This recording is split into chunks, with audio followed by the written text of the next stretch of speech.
exceptions here. I think that's the exception. We won't have to bring out Bad Max just yet. You certainly wouldn't be Bad Max if you were running through these games on that Infinix GT50 Pro as well, being able to get out there dealing some damage. That would get you in a good mood. And hopefully for the viewers at home, you are in a good mood today. Get yourself sat down, get a coffee, get a snack, and sort of lock in for the long haul, Max, as we are now ready to officially start day one.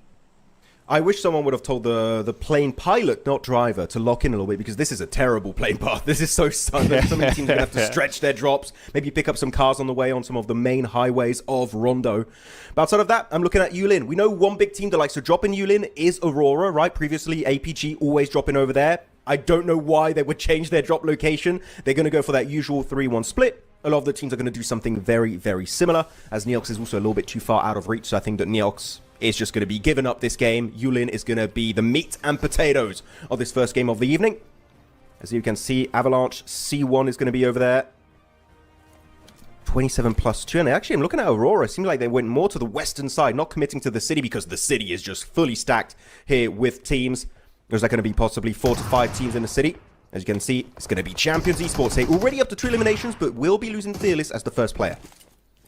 Hey, here we go then. Let's see what they can squeeze out of this one. Obviously, yesterday, Champions looking very good when it came to the dueling. They were always throwing themselves into fight. Is that Destined to rise? Already taking some casualties as well.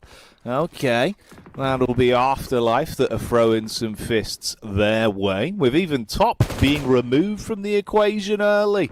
So we start off Rondo as we would expect it to continue, with lots of early encounters of fists, or more reactively, bullets being thrown at one another. Atomic up close. Let's see if we can put the heavy artillery to good use as they overwhelm towards GGM and do pick themselves up a decent chunk of points already and get Fearless back into the action. I love it with Atomic. Just with the M249, you can pre-fire for days at that point. You just keep running and just keep spraying and hoping it does connect eventually. Looking at the fight of Aurora versus 27+, they're taking big beating early on in this match. Top, as you said earlier, right, Jackie was eliminated, now followed up by Refus, but they do have Zeol at Recall Tower. Top was already brought back, so again, not going to be losing too much. They do get 1 elimination for their troubles, but again, early game Rondo, some teams will take an L, some teams will take a W, and then from there on out, you'll see the game evolve pretty naturally for most of these squads. Though, Avalanche taking 3 big casualties. I do believe they also are going to have a recall tower available, but I saw most of their players were around the city of Yulin, so if the tower is kind of separated away from them by some enemies, then it's going to be really hard to get the full reset. We'll see how long they remain as a solo. That's 27+, yeah. 1 elimination for Ruzenboss. Team that has been, I would say, topsy-turvy yesterday, despite it being very weird in day one because it's calibration, right? So things are going to be a bit all over the place. But this is a team that I think with these players on this roster could achieve big things, even possibly make it to top 4 to go to the finals. But Doc, apparently, the dockening is real because, again, he's got a second life available. Double dock. God, you wouldn't want to see that coming down a dark alleyway, right? 2 docks running at you, mate. That would be terrifying. This is actually, I was going to say surprising, but I don't even think it is. This is more kind of part of the course of what we had expected previously, right, from Afterlife. You've got them coming out swinging early into Rondo. Now, yesterday, obviously, they really did start to hit a good form towards the end of the day, but they loved a bit of scrapping on Rondo. You see, they are one of these teams that's willing to just get involved with the action early. Again here, already building themselves 4 elims to play off of. Surprised, though, to see that GOAT team still quite quiet in terms of getting thrown into some of the fights. They looked reserved yesterday. I was curious if when we got into Rondo that would change for them, as historically they were a bit more aggro. Back in the club open, the lesser teams they had against them in the lobby, they were willing to take a ton of fights. I'm curious if that's still going to be a trend in today's games. We'll keep our eyes on it. TT, mixed bag of results for some of the encounters they had. They ran into the backline of Afterlife, got the 1 knock, but then gave up the goose. They will be able to recall once again, though, so back to the 4 players on that squad. So I'm seeing something quite troubling in the leaderboards. Avalanche still have yet to pull their res on their 3 members. So, and even one of their players was taking a lot of damage. So I don't know, they might get eliminated very soon if they don't get the res, if they don't find a recall tower available for free in this game. Could be a very rough start. They at least got 2 eliminations, but you know that on a Rondo, 2 eliminations, that is pretty much nothing. As ARCRED also going to be looking to make their ascent. Team that got clutched up by Doc yesterday, so they want to try and redeem themselves a little bit, going into the knockout stage. Good knock here onto Tapok. Got to be careful. Atomic, Champions players, got an off angle on you. You don't want to overcommit here, or you could have a cheeky opportunity to take down one of your players. As I say that, yeah, that's going to be start, knocked on down. Things are looking a bit dicey here next to Yulin. As Doc, back into the fight, back into the fray, but now with his teammates. And they're looking to take down a few members of MIRACL. There's going to be one extra point headed their way. Off to a decent start, but though they've got to be careful here. You got one just waiting on top of this building, and the flush will not come through. Refus is going to be brought back to life once again. There we go. Doc up to his old tricks early on, then at least with the elims, free to his name. Zol assisting nicely and being able to scavenge the squad back to full power. I was having a quick glance over towards the map feed, but I haven't got my reading glasses on, Max, so I couldn't quite spot out where that solo man from Avalanche is at this point. You got my curiosity peaked up. I was wondering where he's actually going to be going for this later recall back into it, or if this is going to be a bit of a mixed bag for them on the start. I think Avalanche yesterday we saw kind of, being pushed around a little bit. They had a few games where it looked like they were hitting some pretty good strides, but they certainly were the punching bag in a couple of opportunities. It'd be a shame for them if they're not able to at least get into the scrap a little bit early in Rondo and kind of stretch their legs, man. You go down with those two elims, like you say, it's going to be a rough start into the morning. Yeah, not what you want. Of course, you want to try and make sure we capitalize on these points on Rondo. And keep in mind, because we do have the groups rotation, you're not going to have as many Rondos as if you just had 16 teams playing the entirety of this tournament. So when you do have a Rondo, you really want to capitalize on those inflated points that could be headed your way. And actually, looking at this, Champions Atomic also going to be taken out early on this game. Not having too good of a moment here. They do have still 6 eliminations, so not too bad, but I do believe Atomic is on his first life, if I'm not mistaken, hopefully. Otherwise, down to a trio, things are going to get a bit rough moving forward in this Rondo match. There's also just overall very split all over the place with some of these players. And the circle is not too bad. So genuinely, I think after we have these early fights kind of wrap up, we're going to get to a moment where the game is going to get a little bit stale. Teams are going to try and find decent positions in the zone. Yeah. And just then it's going to get to circle 3, 4. So yeah, this is going down as a typical Rondo, except for D2R that here are going to be losing 2 players out in the open. No nades though for Demo. He's actually very undiluted. Tier 1 helmet, Tier 1 vest, also very damaged. And just over a clip with the AUG. So I would say Demo here, sure, taking this fight is a good opportunity to get some early points. But I would possibly just give it up because you're going to be in the blue taking a lot of damage. As Keynote, good angle, and able to find himself RAL MVP in the distance. Just that one mag and some change to play with. He's already unloading a couple of shots initially. This is looking a little bit rough, mate. Trapped between a rock and a hard place, literally. But he's got the boys in the vehicle driving up to attempt to assist. And Fearless with a downrange damage will get the connection back over. So destined to rise that were trapped in the ditch. That seems to be where their grave will be left. Meanwhile, we join back over at the POV of Aurora, thrown into the scrap, looking to lock the Caspar on this one. Top up close, fighting towards the stairs. It's a good peek. Nice confidence on it, but no connection on the shot. Refus closes the distance, turns the corner. Instant tap there. Good control with the shotty up close and personal for the instant headshots. And they'll be able to pick the pieces back up on this one. Save Doc's bacon and reset. Now, I was curious about this. I was having a little bit of a look where GOAT Team were on the map feed before, watching their rotation. They've gone for their more classic setup of the slower 2-2 split, where they do fragment off. We're seeing this a lot back in the Club Open, right? They're one of these teams that are very willing to play it out this way, especially on Rondo. They know that they have a little bit more flexibility. But this fight in particular, this is the head-to-head between two of our teams, right, that were really neck and neck, constantly in a power struggle, back in that Club Open, Max. So this could be good to see where we're at a litmus test. I mean, you've got the recall back in for Misha here, so playing it a little bit slower for Afterlife to get themselves at full form. But will GOAT Team start it off with some elims? That's the question. You got Focus and Co wrapping over to assist. As right now they are still in that split up setup. And you can see that GOAT team had a really good 2-2 split here. There are 2 players in the front line just trying to create an entry point in the zone, and 2 players on the back that actually were our recall tower. So they were just kind of testing, can we get into the zone? If not, you lose 2 players, you can go for the full reset. If you do get in the zone, you just have your 2 players on a recall tower regroup with your 2 players in the actual phase 2 zone itself. So it's a good game plan from them. And yeah, GOAT team, I would say a complete shift of playstyle compared to PMCO EEU, right? Because looking at their previous playstyle, they were very aggressive. I would say at times almost disrespecting the lobby, right? They were just looking so confident in that lobby. But here, you can't go away with disrespecting, I don't know, TT Project, C1, Aurora, all of these big names right in this lobby. So of course, if you do one slight mistake, these are teams that are willing to punish you. At the drop of a hat, realistically, you're going to have a really bad time. So yeah, GOAT, I would say here, putting a bigger emphasis around their macro gameplay, making sure they don't take unnecessary risks, except for the hot drop because it's Rondo. But outside of that, they're going to go as safely as possible in the play zone. But things are looking pretty good. But Champions ready up to 9 eliminations. Aurora up to 7. So this is the Mongolian domination so far in this game. They've had an absolute field day early on, and especially still got 4 players to go. Most of them down to their last life, though, as they did have to utilize that recall tower. So they did have to... no, just keep that in mind.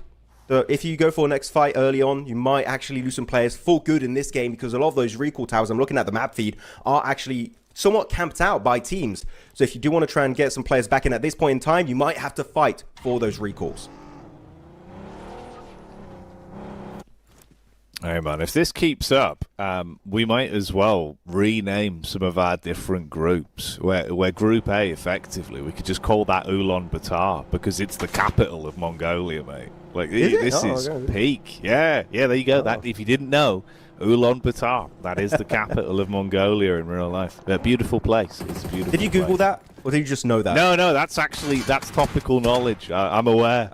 Oh, You've got a strong Mongolian scene in esports, far and wide, mate. You need to know about these things. You've got to be switched on about Ulaanbaatar's legacy. Ulaanbaatar. Okay, you know what? Geography with Jackie. There you go. We're learning here in PMGO ECA region. As Metacore, decent entry point to the west, though. I would say leave this fight. Not worth it to take it with Afterlife. You got a few cars also to initiate that rotation. It seems like Tiger wants to hold the line, but it's a bit risky as a few shots will be coming his way. There you go. I would say not worth it whatsoever. Get back in your cars. Get back into the play zone. But it is going towards Altin right now. It's going to go to a big city up northwest of the map next to Stadium. Not looking likely to be an actual proper city finish, but we do have some city currently in play on stage 3. So Motion also making a mad dash in the play zone. A lot of teams here. The thing is, there's not going to be enough space for all of these teams, so we're going to start losing squads very soon here, Jackie. And actually, as I do look at the leaderboards, we did have then a full reset for Avalanche. Not sure when it happened, but they were down for solo for the longest time. They did have a full reset, so good for them. Avalanche are indeed back in this game. Yeah, you are right. I didn't even actually clock that myself. Obviously, that's what we were kind of discussing, right, of when they were going to get that reset off, because they went down very early. So glad to see. Hopefully that bodes well for the end of the game for them. We were a bit worried that was going to be kind of a tepid start where you go out. It's always the sick, twisted element of Rondo, Max. I know it's the sort of thing you do. You get into a lobby, thin the herd down to a solo, and then just watch and wait until they recall to farm them for another 4 points all over again. You're a mean man like that, Max. But that's what's happening here. Already damage from downrange. Avalanche taking shots from 2 different sides. Oh, they might just be offering themselves up as sacrifice off the back of the spawn. This is not ideal. And this is actually really bad for them because they're in a really strong position. Any team that's an opportunity to wrestle that position away from the hands of Avalanche, they're going to full send it. So they better reset quickly, because otherwise some teams around them, like maybe even TGM in the city, could be looking to claim that real estate for themselves, but mainly it's going to be the side of Afterlife, as they do clean up shop here, up to also a decent amount of eliminations for themselves. So they're having an absolute field day today, it seems, on good old Rondo. As Motion also looking to be, relatively center of this circle. They got some good cars hidden behind these walls so they can keep them in working condition. But Aurora moving in the shadows, in the distance, looking for maybe a cheeky angle on good old Motion. Our Polish super squad.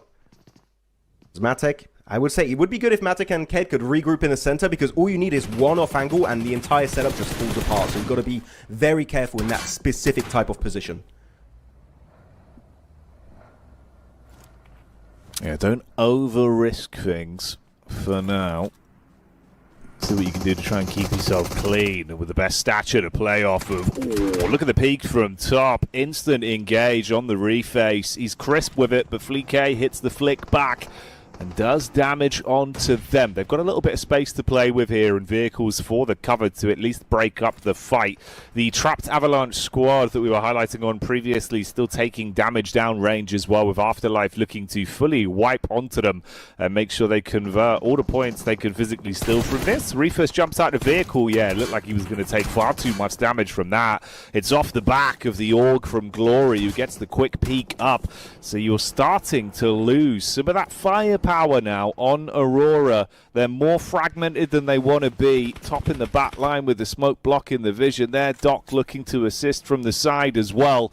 He's off on that split with a wrap round. He's been able to get a ton of damage off from it. Can actually flush onto them now. They should clean up. So one by one, that's going to be ARC losing out on their squad mates, with Avalanche also being eliminated in the meantime. Oh, this is Aurora when they mean business going into this first game on Rondo. Though, you've got to be a little bit careful. SSC, you can see on a mini-map over to the east could be looking to maybe claim a bit of that real estate for themselves. As the final player of Glory here will be trying to get the hell out of dodge, but good engage from Ked behind that wall. But it's going to be really hard for them to confirm those knocks at that kind of distance. Actually, oh, okay, as I say that, actually, he was able to get himself behind that ridge in time. So that's going to be Doc fully out for the count of this game. Down to a trio. The firepower just going to be slightly weakened, but SSC, as I mentioned, could be looking for a third party, and they're going to be doing exactly that, though you don't want to disrespect any of these players. One overpeak and he could get punished. Top M4 for X-Scope. The overpeak with a nade is there, and that's going to be punished by Top. Now, got to be careful. The utility coming his way does create a slight dip for him, but can he survive? Can he actually get some backup from its teammates? Actually, it seems like that will be exactly that. They did reposition a bit further, as that is going to be Zyol fully flushed out of this game. Same for Top, and that is going to be game over. Still, what a big game for Aurora, taking home 10 eliminations in match number 1. Yeah, it's good. It's nice to see. Come out swinging. Obviously, yesterday you were saying, you know, Aurora, a very dominant team. They should out stage at the bare minimum. Probably your favourite, do some damage. Not a bad word about them came out of your mouth, Max. You were very confident in their overall gameplay. Trust so the that's process. Nice. Yeah, exactly. That's nice to see. I'm curious, though, just how much then we're physically going to be getting out of some of the other close contenders here in terms of the elim spacing. You're looking at Champions and both Afterlife to really keep this one going. Afterlife's fight versus GOAT has gone a little bit south from where they wanted to. That double nade setup should be clean to knock down Ravo, but he's still standing, and Windy has been given an inch. He'll take liberties on this. Gets a bit of a shot back over. They will try and hold on strong with GOAT team going down in that encounter. Now, Afterlife are weakened. They need to reset from it with a Nox coming over, so it'll take them a few seconds to recount from that fight and get themselves back up on their feet so they can keep moving, but do still have a duo to contend with. Oh, this mountain to the west is just so strong. Afterlife, really good hold here from Ravo and Windy. Of course, Windy being one of our top, actually the top fragger, right, of Calibration. Yeah. I think they got 11 eliminations over the course of 4 matches played for their team. So in a position like that, it could be looking good, but keep in mind they only have a duo right now. So things are going to get a bit scary if anyone looks to try and encroach on their terrain. Looking at the teams also in the city, up north, Jaltin is going to be Mad Esports and TGM. They will have to make an exit too, and you know what? There could be a decent entry point to go for wide southern wrap around Afterlife. But the thing is, they don't have too much information because that kind of mountainside is really denying a lot of vision for these northern edge teams. Mad Esports, though, will attempt a push, sending some of their players on the front line as a proactive scout. And they will be claiming the high ground for themselves, but will they be able to do it and survive? That is the question we'll have to answer very soon. TT Project also in a very similar situation, does have to make a push, but they see Champions in the distance. Currently one of our top squads in terms of elimination. Still got 4 players. Not a team you want to mess with. But Zerich has got the 6x on the Org. That could be some good cheeky headshots. And if he finds Nox here, that could really hinder this game for the side of Champions. But everyone here, the Snowing Circle, has to possibly go for a crash at this point, Jackie. You're not going to get any position in phase number 5 for free. Fight for everything you want at this point. And those fights are continuing with 27 plus taking shots from the uphill side. Mad Esports unloading. being able to get a few connections on. That's Prepod from DG77 as well, getting an adjustment shot back over on the champions to make them a little bit more uncomfortable in their reign of domination they've currently been running on this lobby here on Rondo. So we'll see how that one goes. Obviously for DG, what are they going to be looking like form-wise over the course of today? Thus far, slow burn here on Rondo, but room to breathe potentially into the later game. That's the rotate in as well. TT pushing up a little bit. Mad still continuing. You can see as we join back over once again, it's another nice connection. Still being able to hit heavy with the AUG. Even if you're not quite getting these flushes off, you're making it very awkward for the push-up to get an angle to really fight you on fair terms. So you should be able to take a clean duel on this one if they keep coming. Yeah, I mean, the M4's not played anymore. It's just AUG all over the place, it seems. And also cover flares, because we are on Rondo. Actually, that's going to be a really good cover flare coming out from, I believe that was TGM side. Trying to create a bit of a transition point, an anchor point in the play zone to hopefully commit to their fight between themselves and Mad Esports. But Mad Esports could also use as a decent defensive position, so it could be a double-edged sword in this exact scenario. TGM still got 4 players. They still got the cars too, and they're looking to full send it, but you've got to be careful. You're too slow. You are going to get naded on out by Mad Esports. Good opening knock. That should be also maybe flushed out very soon. That's some extra chip damage left, right, and center. They're looking so dominant, and TGM just playing so passive, not looking to commit to the fight, and just these nades alone could end up eliminating the entirety of their team. They need to commit. They need to push. If they delay it any further, they might get completely demolished in this game. You got to give it. Let's see some of that confidence. Ooh, that's one that's going to knock the wind right out of your sails. The nade there landing underneath, blowing them to bits and really leaving them with just a thimble of firepower left.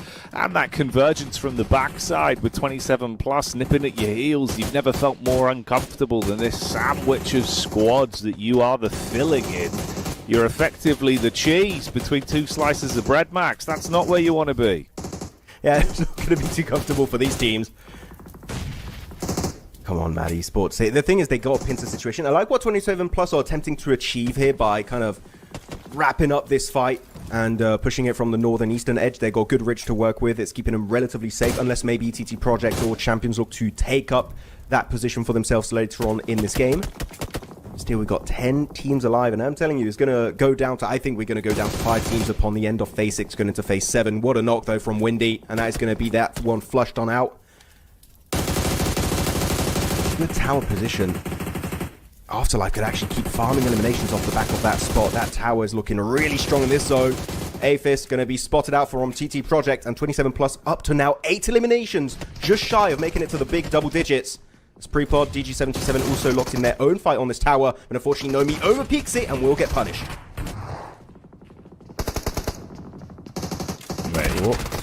DG, ooh, up close and personal, set up with a clothesline as you run straight into the arm of Prepod there, ready for action. Now, the interesting thing as well, they leap themselves up off the back of the wipe they've just got themselves to guarantee some extra points. But I was about to say, Max, the amount of knocks we had seen from DG77 that have been unconverted up to that point, I feel like the knock rate they've got is going to be through the roof when we check things out stat-wise at the end. So especially now if they start to get themselves into a flow where it's not just damage, it's not just knocks, they're also actually converting, and they've been building up secretly throughout this one, and maybe they'll be a contender for some explosive stuff towards the finale of our first game here on Rondo. Pressure mounting as well for 27 plus, bullets still coming in, nades there alongside the vehicle detonating, making it more uncomfortable. Mad were trapped for some time, but they still want to try and cook on this one. Oh, Absolute with the drop down. He got the angle. Look at the peak. Good for one. Sets up for a second. Outrageous scenes. Come on, you got to push it. You got to wrap it up here. Absolute getting so much damage, but he's even got the backup of his team. That is going to be Mad Esports securing 3 free eliminations at this point. They've got to be careful. We've got some teams in the distance. They see you from over there. It's going to be the eastern teams of Champion and DG77 just kind of rain absolute firepower on that location. But they still have some cars to kind of use as a defensive position, so not too bad for them. But the circle It's phase 6. We're about to go into phase 7. And as I thought, we are indeed down to half the lobby now in just a matter of, what, 2 minutes? We've got 5 teams remaining. Actually, just 1 full squad here in Mad Esports. The rest is going to be down to trios or duos or even 1 solo in the case of SSE. But DG, they got this tower. You've got to be careful. It's quite nadeable. 1 Molotov actually would be huge. I'm surprised Demo's committing to the nades and not the molly. But that's good. Oh, you know what? I take it back. That was it. He gets it right on the money. That's Freezer knocked on out. And now we need the backup. We need all of the champions to regroup on this fight. You need to eliminate them because otherwise, having a team behind you as you try and push into the circle, Jackie, it's not going to work out. We need to see a squad wipe happening right here, right now for Champions Esports. Yeah, do something magical on this one. See if you can really let yourself rip your way through. As it's dire straits out there, limited space to play with, and the squad still breathing down each other's neck. Demo, he's been good with the tracking and tracing this time on the readjustment, still gets shots down range, good chip damage as they pull up to try and get themselves back into cover. Limited space to play off of, got a bit of hard cover from the rock in the front line, peek back towards the ridge side as well, still getting shots into the feet. So if you show even the tiniest bit of skin, Demo is dialed in right now.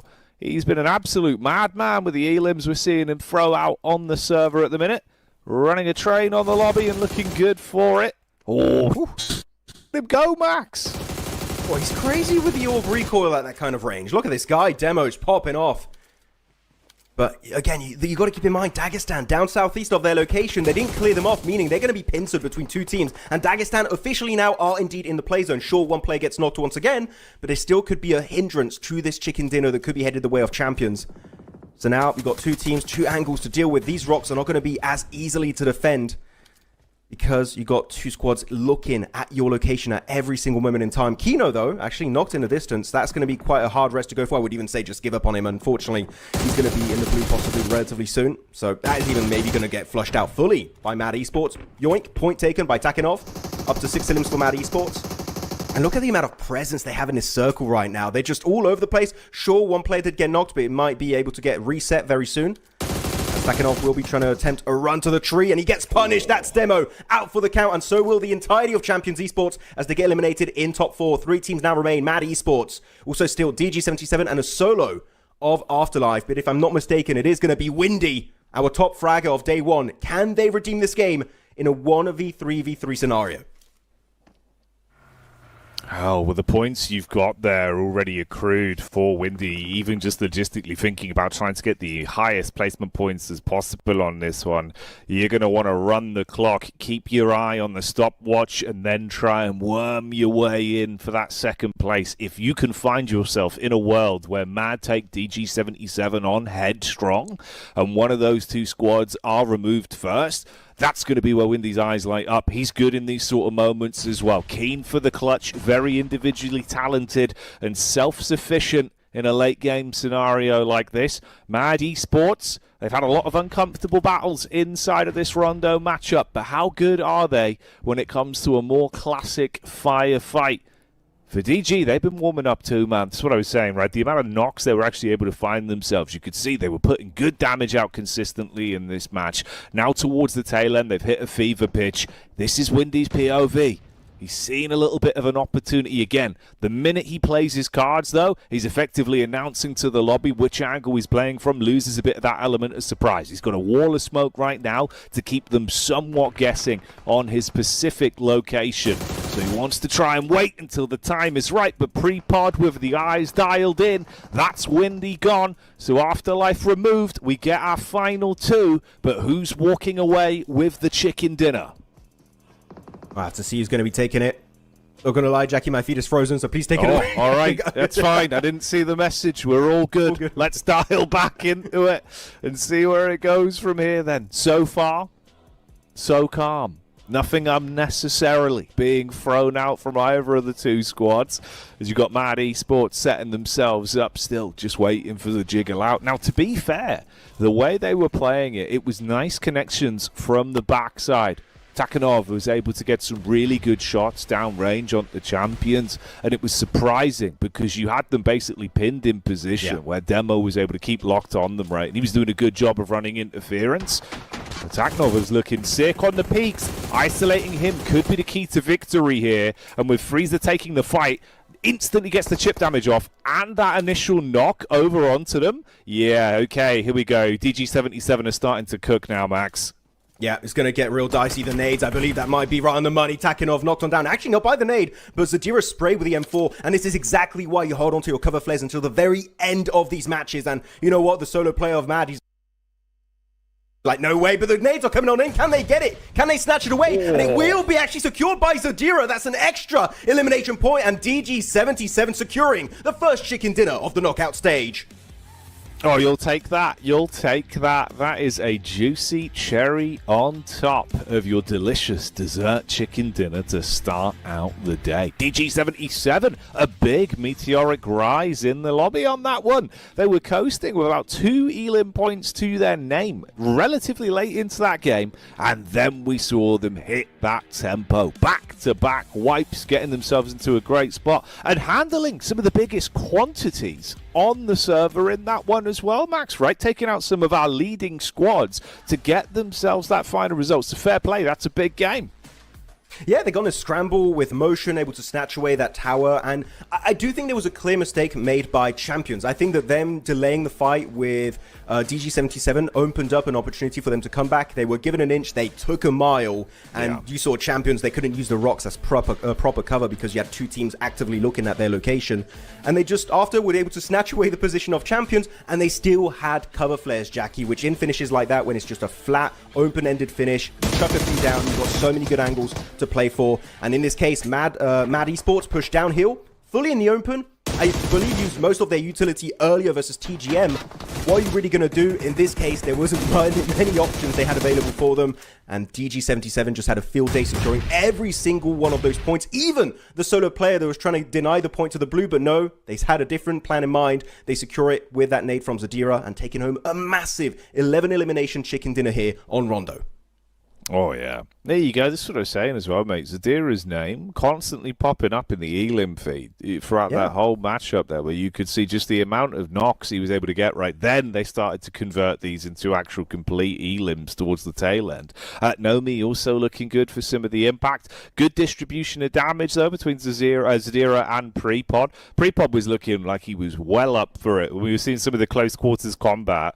That man never looks scared. There's ice in his veins. I don't know how he does it. Yeah, he was going crazy on day 1-2 versus Mad Esports, right, in farm. He was just constantly trying to force a fight to come in his way. He's one of the top new best fraggers in the Eastern European region, in my opinion. Though looking at Nomi, of course, he's a storied player. Actually, 95 elimination. Ooh, getting very close to 100 elims on a Rondo game. It's very rare we get to that point, but we almost got there on that first game. But I think Nomi, we saw that a little bit. I don't know if you would agree or not here, Jackie, but during PMCO EEU, he would tend to commit too much to a fight without any backup from his teammate, and he kind of fixed it towards the end of PMCO EEU. I want to see that Nomi in this tournament. I think it would be a lot more successful in the overall scheme of this event. No, yeah, I think that's a very true sentiment to raise early. It gives us a good sort of time to telegraph that and see if that's something that will be a trend and has been fixed throughout the running for this tournament. Because if this is the sort of form they're bringing to the table, they're looking really good. Obviously, recalibration's one thing. We can forget about it. Meat and potatoes of the action here. The team looked good, and so did Prepod, being selected as our winning player MVP for the team there. Good damage, good overall impact as well. Showed again why we were excited about this guy when he was thrown into the melee. Not sure who's going to be our top fragger. There might be some players with more than 5 eliminations. I wouldn't be too surprised. But of course, the MVP has to be from the winning team, which in this case was DG77. Actually, that's a really good ratio of headshot. 38%. He was really accurate with those shots. But Windy! It's always Windy, Jackie. I don't know how he does it, but every time for Afterlife, from a new coming team too in this event, he gets 8 eliminations, almost 1.2k damage. Then followed up by Prepod, Demo, Kino, and Ruzenboss. But Windy, I don't know how he does it. Like, he is in a lineup of teams that is so incredibly stacked, and yet he prevails. He stands tall in the ending here and gets so many points for his team. So yeah, Windy, new global MVP contender. I know this is early to say, but like, genuinely, his sprays are madness. Yeah, I think it goes further than that as well, where there is something about Windy where every round of ammunition he has, Max, that'll be converted into damage. It doesn't matter what he's doing. so regularly. He's always firing off rounds, but he's always getting chip damage. The guy is on point. It's really impressive to see. We were ranting and raving about him when we first saw how good he is. Glad to see he's back in the top spot of showing us some of that today.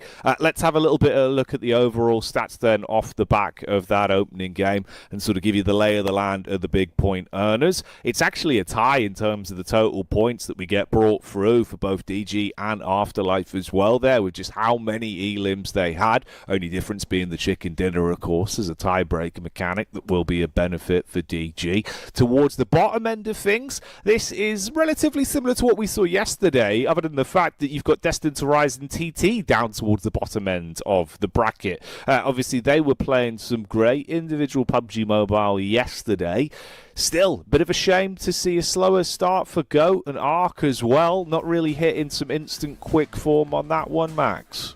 Yeah, it was also unfortunate to see some teams get 1.0 points on a Rondo. I think there was MIRACL, there was KZ Esports, our first chicken dinner team of day one in the calibration stage. So very unfortunate to see such a bad result on Rondo. And again, because of the group's rotation, you technically don't have that many Rondos to play over the course of these 3 days of knockout stage. So you really want to make them count when you can. But you know what? For that first Rondo, they'll have to try and redeem it a little bit more. And I do believe it's a kind of a knockoff effect of the plane path that was really rough. You normally would split the hot drop between both Yulin and Neox Factory. In this case, they were just like, you can't reach Neox whatsoever, so everyone's just concentrated in that one city of Yulin, and things just got really hectic. And I would even go to say unpredictable, that you don't know who's going to come out on top because you got so many factors thrown in that equation that you just have no idea what the result's going to be. But hopefully next Rondo will be a kind of plane path, maybe even the double plane paths, because those are really fun to see come down. Exactly. We had it once or twice back at the Club Open. It caused for some exciting moments, so we'll see if that's something that's in the cards eventually. There you go, though. First game wrapped up. Quick thoughts on that one. Any outliers potentially that either you were impressed by that maybe didn't get the best result there, Max, or anyone you're expecting to maybe see a little bit more of before we head to a break? Quick thoughts on that. Ooh, champions. Got to make sure you clear your backside when you want to try and go for pushing the circle on the edge. I think that here they gave an opportunity to TG77, and that was the fumble. Otherwise, maybe it would have been a Champions Esports chicken dinner. So slight adjustments need to be made to see more wins coming out from this Mongolian super team. All right, keep that in mind, Mongolian fans. We'll be back with some more action soon, so we'll see you in a couple minutes' time. Start the wall!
And welcome back, esports fans. We're locking ourselves back in to see how things are going to go for our second game of knockout here today. Already, Max, felt like a far more classic start to the day. This is what we wanted, right? You know, we've had our coffees, we've sat down, eyes bright, tails bushy, and the games have been delivering thus far with some of our bigger names in terms of the squads, certainly coming out swinging. So that was a good start on Rondo. But as I imagine the viewers saw, if you didn't catch it, of course, a bit of a different map pool rotation today in terms of the games we're playing. So we're going to have only the one Erangel that's coming up next.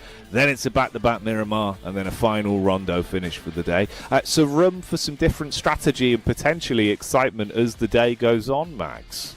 Yeah, no, it's going to get very exciting, but it does feel very odd, I do have to say, to have only one Erangel. Normally it's the one you have the most of. I know. You've got 2, possibly up to 3 Erangels per day, but no, we only have 1 today, meaning that the next few days we'll have more Erangels because it changes every single day here for the knockout stage. But yeah, going into Erangel is going to be interesting to see mainly the hot drop situations. Normally most of them have been fixed right. I want to see them potentially mainly, farm location. I want to see military island, what's going to be happening over there. But outside of that, it's the grassy pastures back on the menu, always good to see. And finally, Jackie, we're going to have a serious Erangel game happening today, which is going to make me very excited. Can't wait to see what these teams bring to the table. For the first time in what feels like a long time, which is surprising, right? Because that's the thing, you're saying, we'll get a few more games of Erangel as we go. We had 5 yesterday, Max, back to back, but weirdly, they all kind of blended together into one. You know, just one big game of Erangel. Yeah, exactly. Yeah. One hodgepodge, a smorgasbord, I believe the term would be. Although that would imply there's different things on offer. So, yeah, it's just one big baguette of green. Oh, so much green. Talking about the green team, we're going to have TT Project. They're going for a western drop this time around. Not going to be going around Rozhok area. They're going to be... Actually, there's a very wide split next to Primorsk, Western Coastline. Also a player, I think... Actually, 2 players inside of Quarry next to Afterlife. So you've got to be a little bit careful to not get caught off guard. And as I say, actually being caught off guard, 27 plus taking instantly 1 casualty to the hands of Kino of Champions Esports, the team that was not quite able to secure that chicken din on Rondo. They'll try and redeem it this time, but they're going to be in Ferry Pier, which is surprising. We are seeing this hot drop happen. We didn't see it go down back in the previous tournament, so maybe teams are keeping their hot drop location hidden. And now they're going for the real drop, and unfortunately, they had the same idea. 27, got to be careful. Tapok down. They're also going to get a knock onto one of their extra teammates. Aslan Boy, at least still alive with the AKM. The thing is, Champions angles, look at Demo Fearless. Even though some of the 27 plus members are trying to find some hiding spots, they're just fully surrounded by Champions players. What can you really do in this situation? And the thing is also, if you're very unlucky, you're not going to have car spawns on this road. It's a really weird road when it comes to car spawns. Sometimes you'll just have nothing there. And in this case, I think they're just locked in this fight. And looking at the loadout, he's got the pump. He's got the dual MP7. Genuinely, such a terrible loadout. Not much can really do here. I think this is going to be an early death for the likes of 27 plus. Yeah, this would be a sad way for things to go, as we touched on there with the map pool rotation. If you're thrown in with your one sort of more consistent quantity and instantly get shown the exit of stage left, that would be brutal. You're also effectively feeding points over towards a squad like Champions as well, that will be grabbing that opportunity with both hands and be walking away very happy, smiling from ear to ear. In fact, if they get this one clean, you don't even want to lose the one man though, so let's hope they can dispatch the rest of the squad quickly if they want to leave with their heads held high and get Demo back up on his feet. Kino was crisp on Rondo, but what's his footwork looking like when it comes to an up-close encounter versus a nade to the face? Dodges that one. Fearless takes the brunt of the damage. They're looking to keep pressure on this, as you will see the peak up.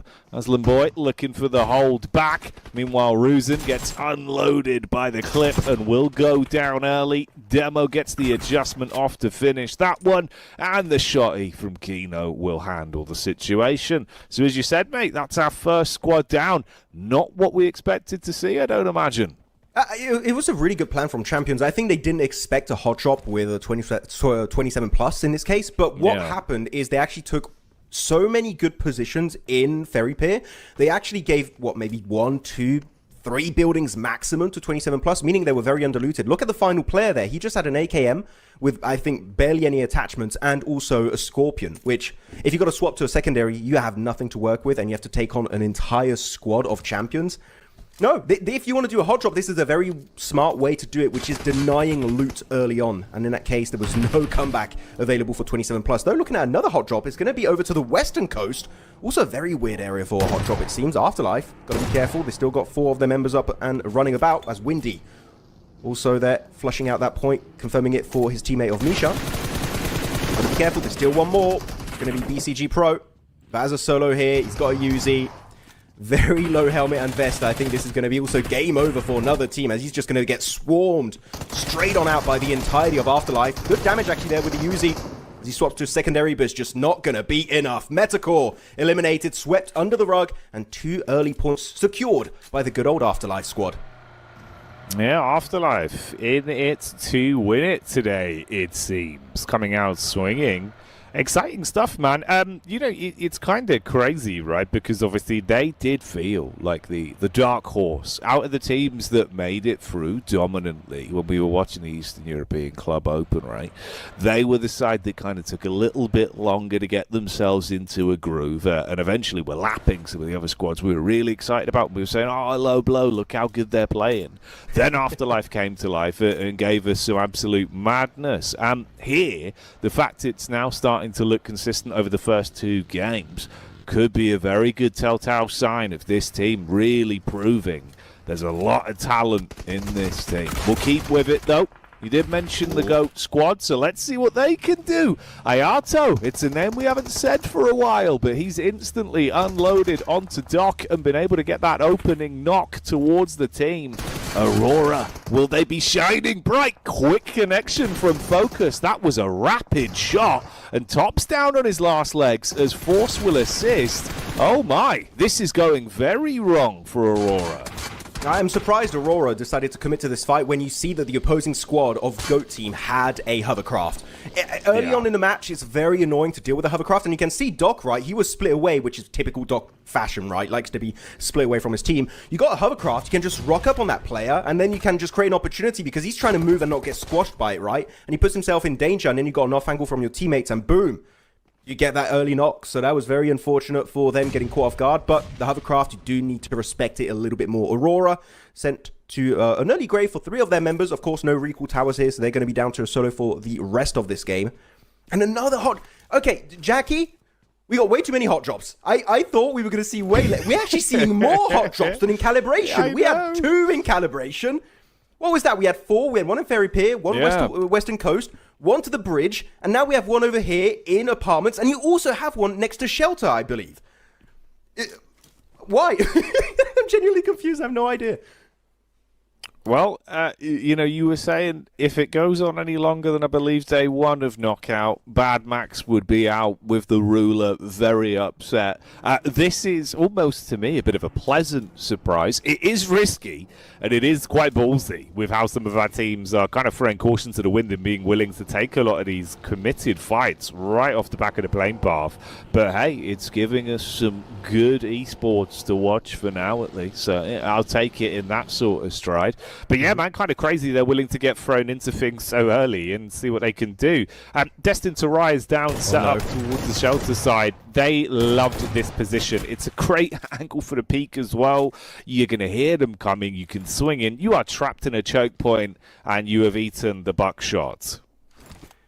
Yeah, I mean, he's just camping every single just entry point.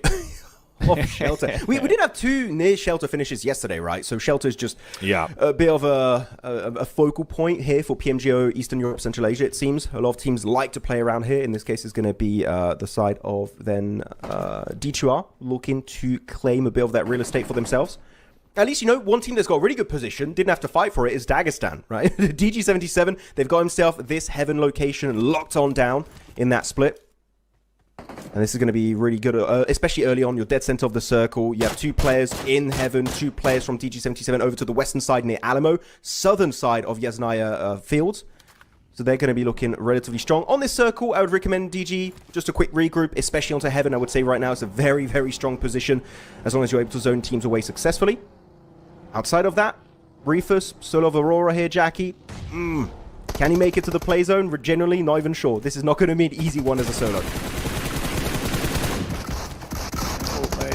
Well, Mad throwing bullets down range and looking to clean up in their head-to-head versus Destine to Rise. With the squad already fragmented, it's not looking too good for them as the numbers are getting worse and worse. And with a clean up from Bets, it's an easy pick to shut down the team. So they would be living up to their name on this one. You'd be a bit frustrated with how the opening on this game's gone. But Destine to Rise getting some good connections of points out of that as well with a full squad wipe. So they'll have 4 to start this off, putting themselves into a nice little spot.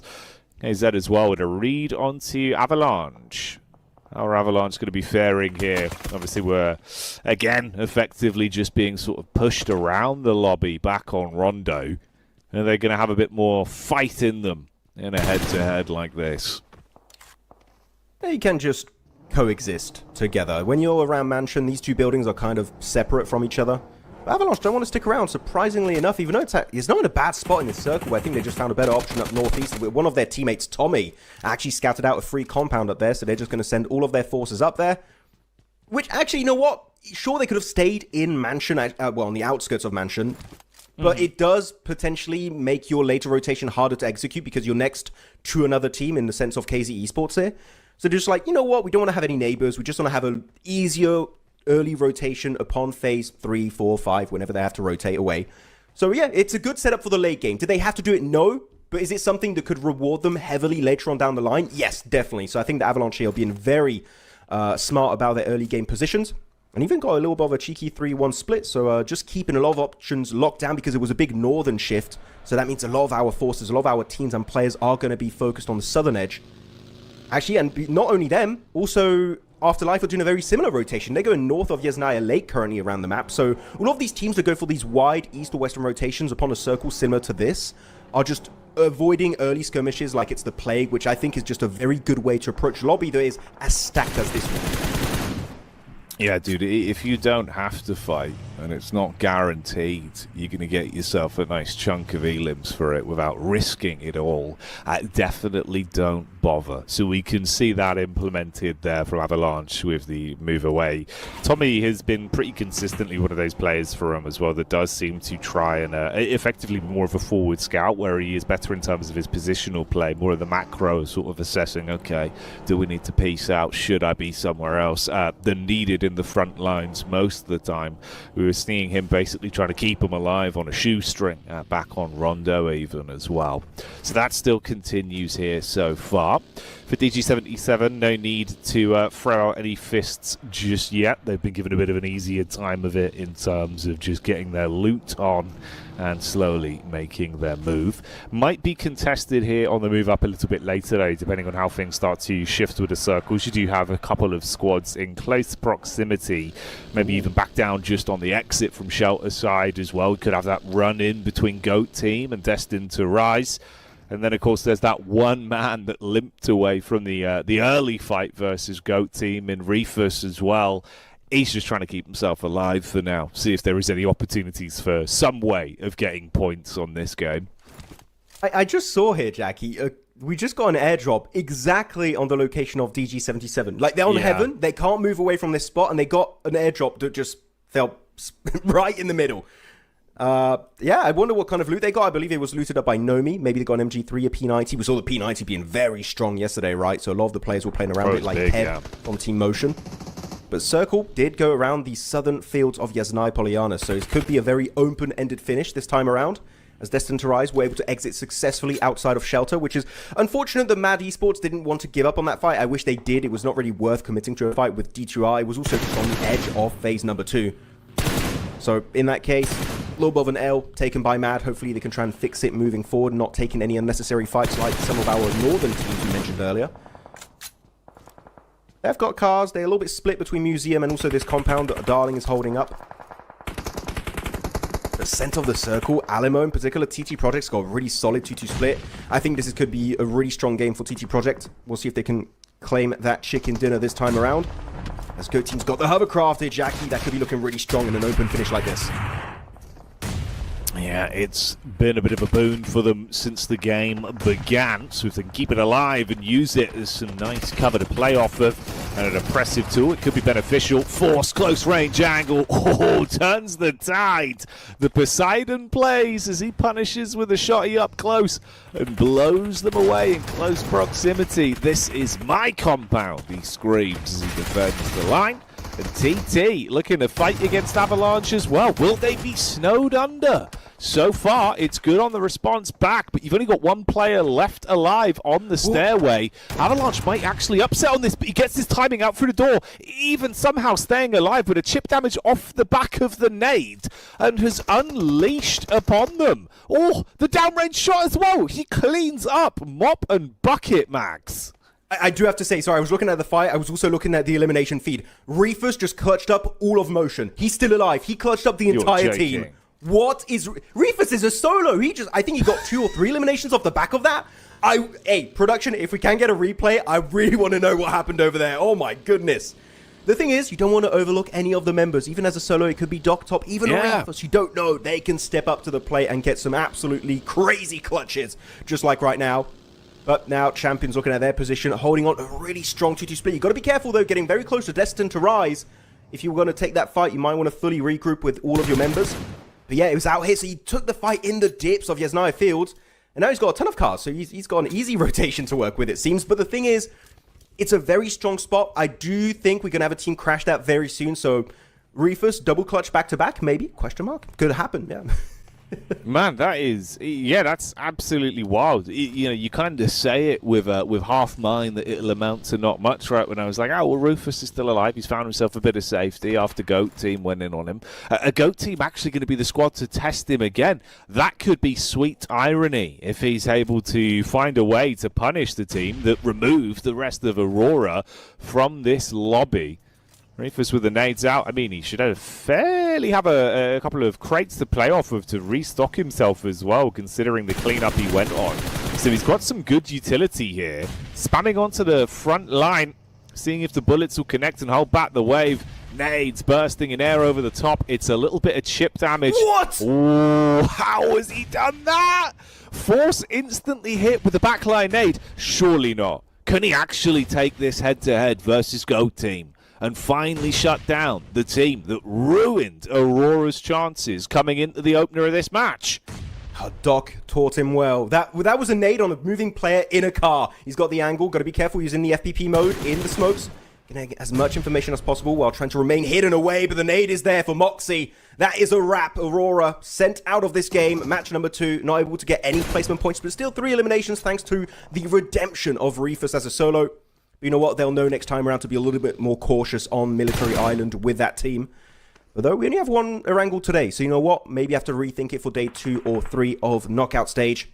It's now back to the west, and yeah, everyone sees this dips as just a very strong defensive position. ARCRED set up shop over there, same for GOAT Team as they eliminate Rufus. But Champions got absolute oversight on everything from that western high ground. They see everything that's happening over there. If a fight does end up happening between GOAT and ARCRED, that could be a strong third party from Champions to maybe control the entirety of this western circle.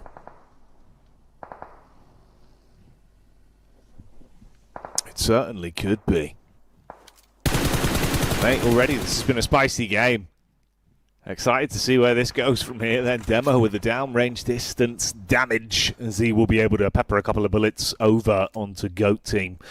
GOAT Team that are actually coming out swinging on this one. Maybe they've heard me. They've gone, Jackie's been on us.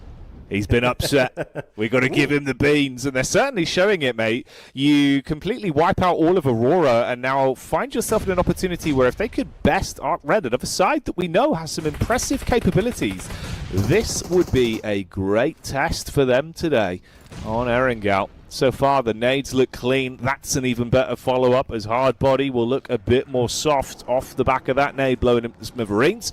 Bets as well goes down in the meantime for Destine to rise as well. And with how many vehicles you've got in this ditch side, they've got a lot of space to play off of. You've got good cover. The nade's going to roll in. You're going to be able to move your way out of that. And then you can peace out if you need to bail on it. It's DG that are continuing to keep that pressure on D2R as well. And for DG, they've been good in a lot of these firefights. Widespread as well for champions. They understand the lay of the land here. They've got that added benefit of the extra information.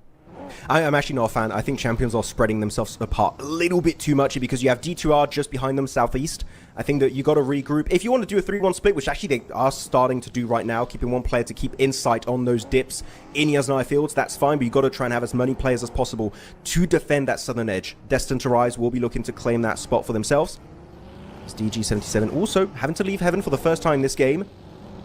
They got a crate, right? They got an airdrop. So what kind of weapon did they get? I didn't see any airdrop weapons. Maybe it was an Orm and they just didn't decide to pick it up. They might also wrap into the backside of D2R. That could be a fight coming up very soon. As also in the fields, it's going to be TGM. They see the Harry Potter Tower. The smokes are spreading up, making it very hard to hit those pinpoint accurate grenades through the windows. They got all of the members here just hiding away, hoping that no one pushes their location, and then they're going to start sweeping up north. So this is not looking like a chicken dinner going the way of Afterlife here, Jackie, but it could be a heavy elimination game regardless because of that sweeping capabilities that we saw in particular Windy could do time and time and time again.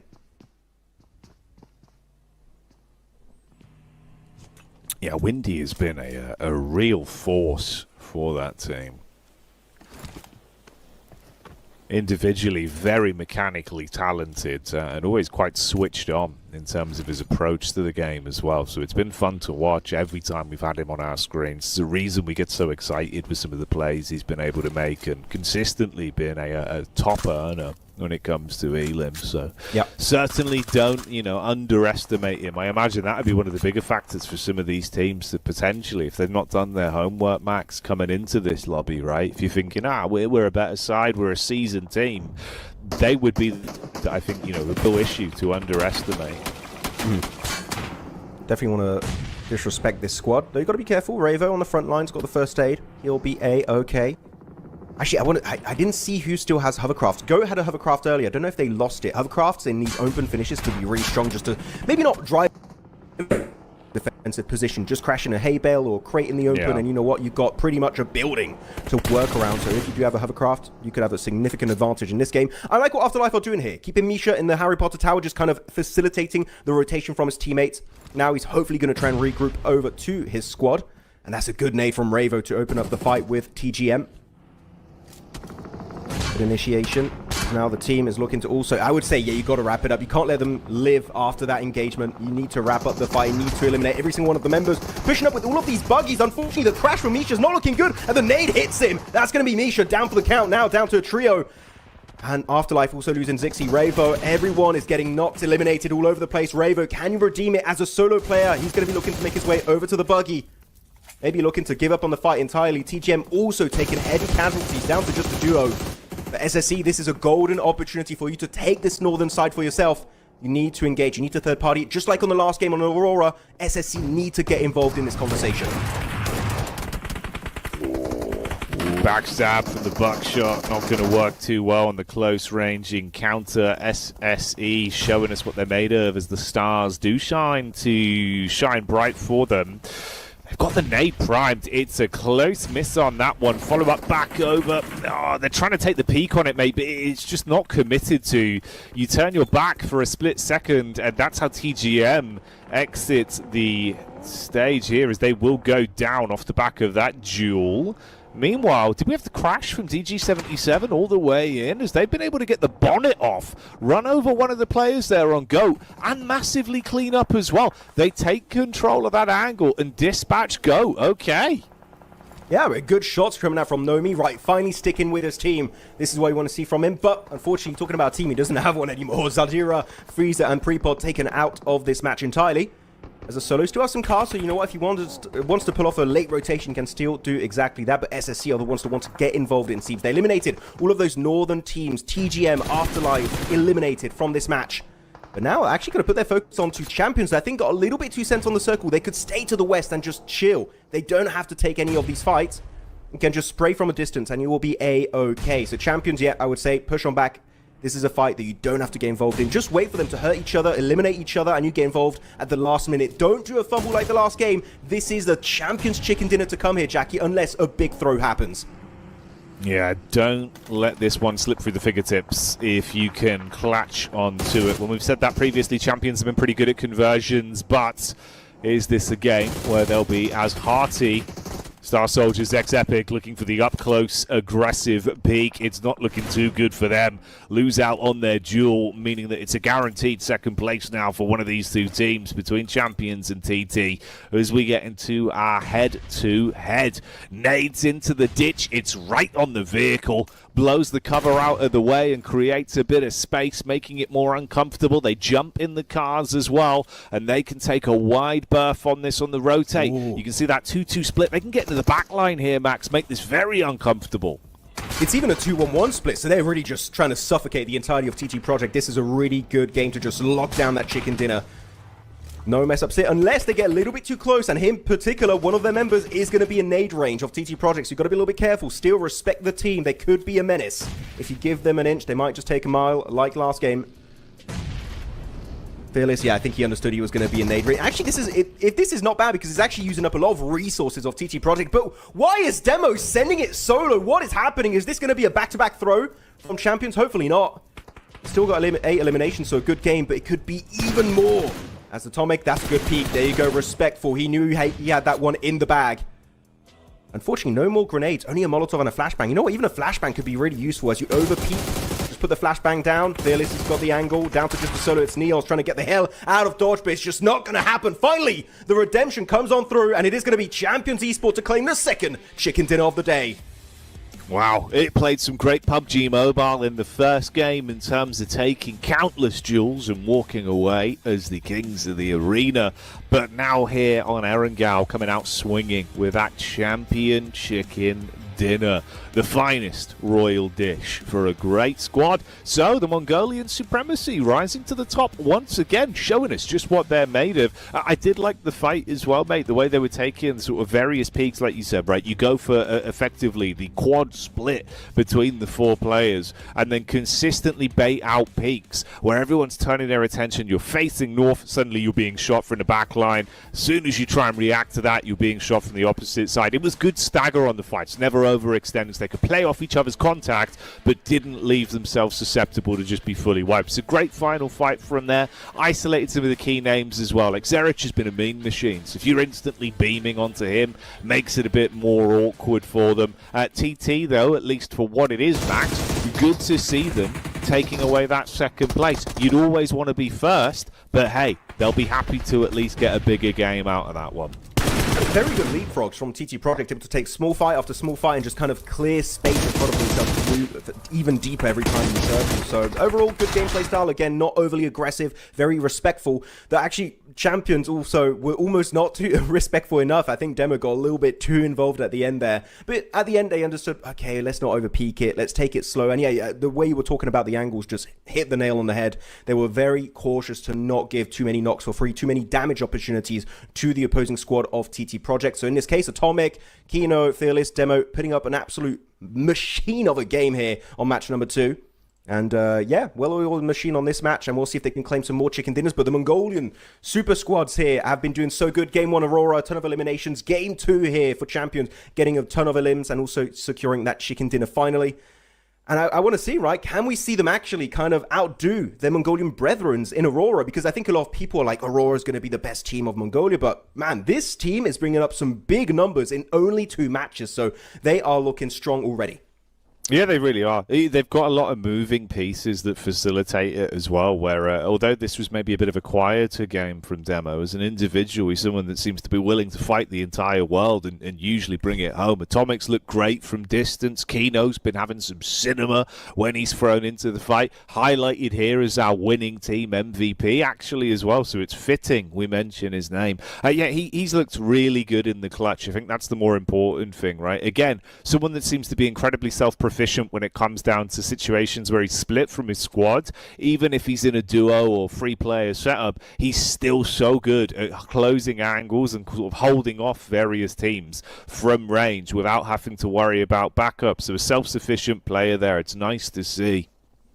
It's really nice in particular because when you look at this roster, right, you're mainly looking at Demo that has been a PMGC champion in the past with IHC, but no, this time is going to be some new names, the new generation stepping up to the plate and getting these points, and yet Kino, I think, was playing some exceptional gameplay. I like how they were not being too disrespectful to teams on the West. Those 2-2 splits, 3-1 splits, everything was just looking so controlling on this game, and they could have not even taken a single shot. I still feel like they would have gone away with an absolute banger of a match because, again, the information is so important, and that is indeed what they were trying to play around and capitalize on this second game of today. Looking at the top fraggers, though, of this match, it is going to be Effie's from TT Project, followed up by Kino, Moxie, Silence, and Fearless. And I do have to say, looking at Silence, and not just Silence, but the entirety of SSE Esports here, Jackie, it seems like they're just the most keen team to go for third parties. Every time there's an opportunity to capitalize on a fight that's currently unfolding in front of them, they'll just fully commit to it, and most of the time come out successfully from that fight. They did it on game one, they did it here once again, so a team to not be underestimated.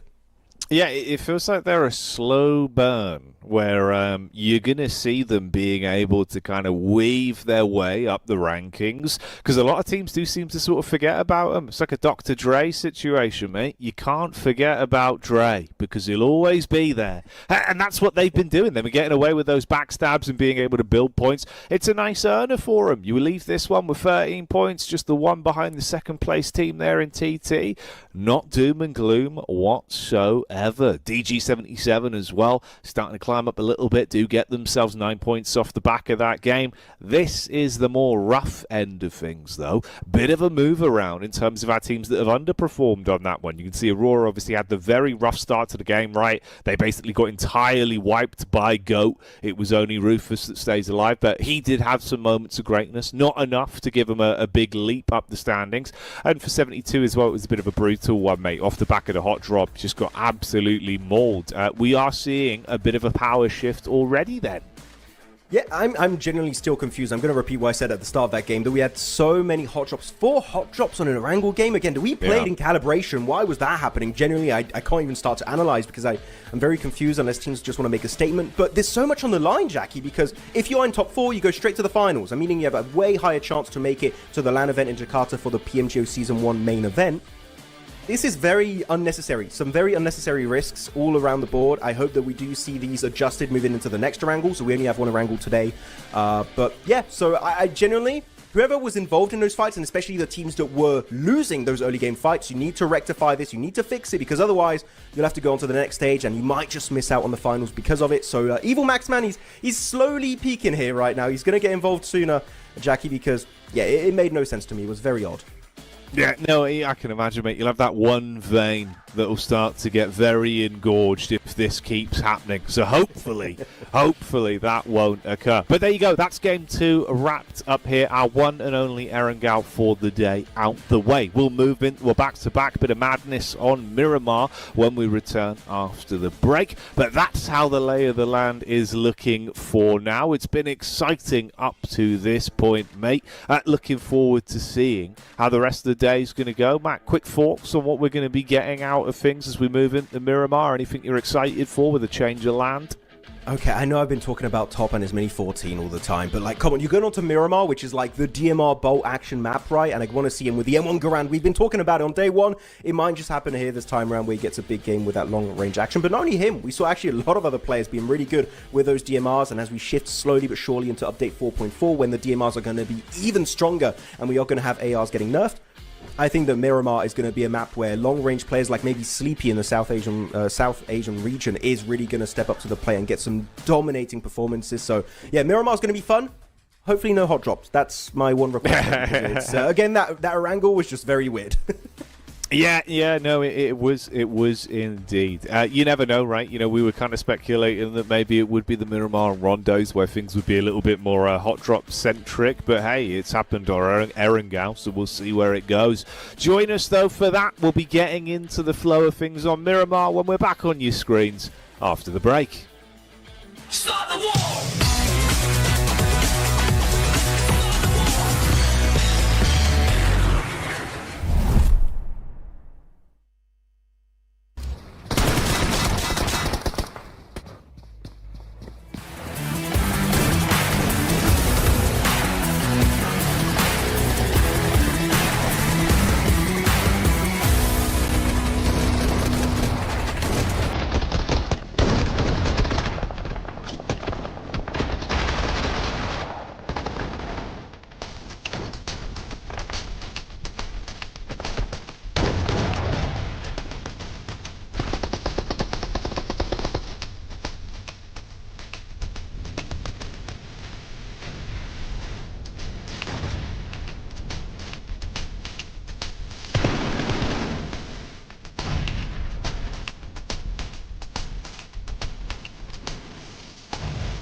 Christopher Judge. And when PUBG Mobile approached me about being the voice architect for the Centaur, I knew this would be something very special. Now, I'm bringing two souls to life through Helios. One legend, two faces. Feel the epic. Stay tuned.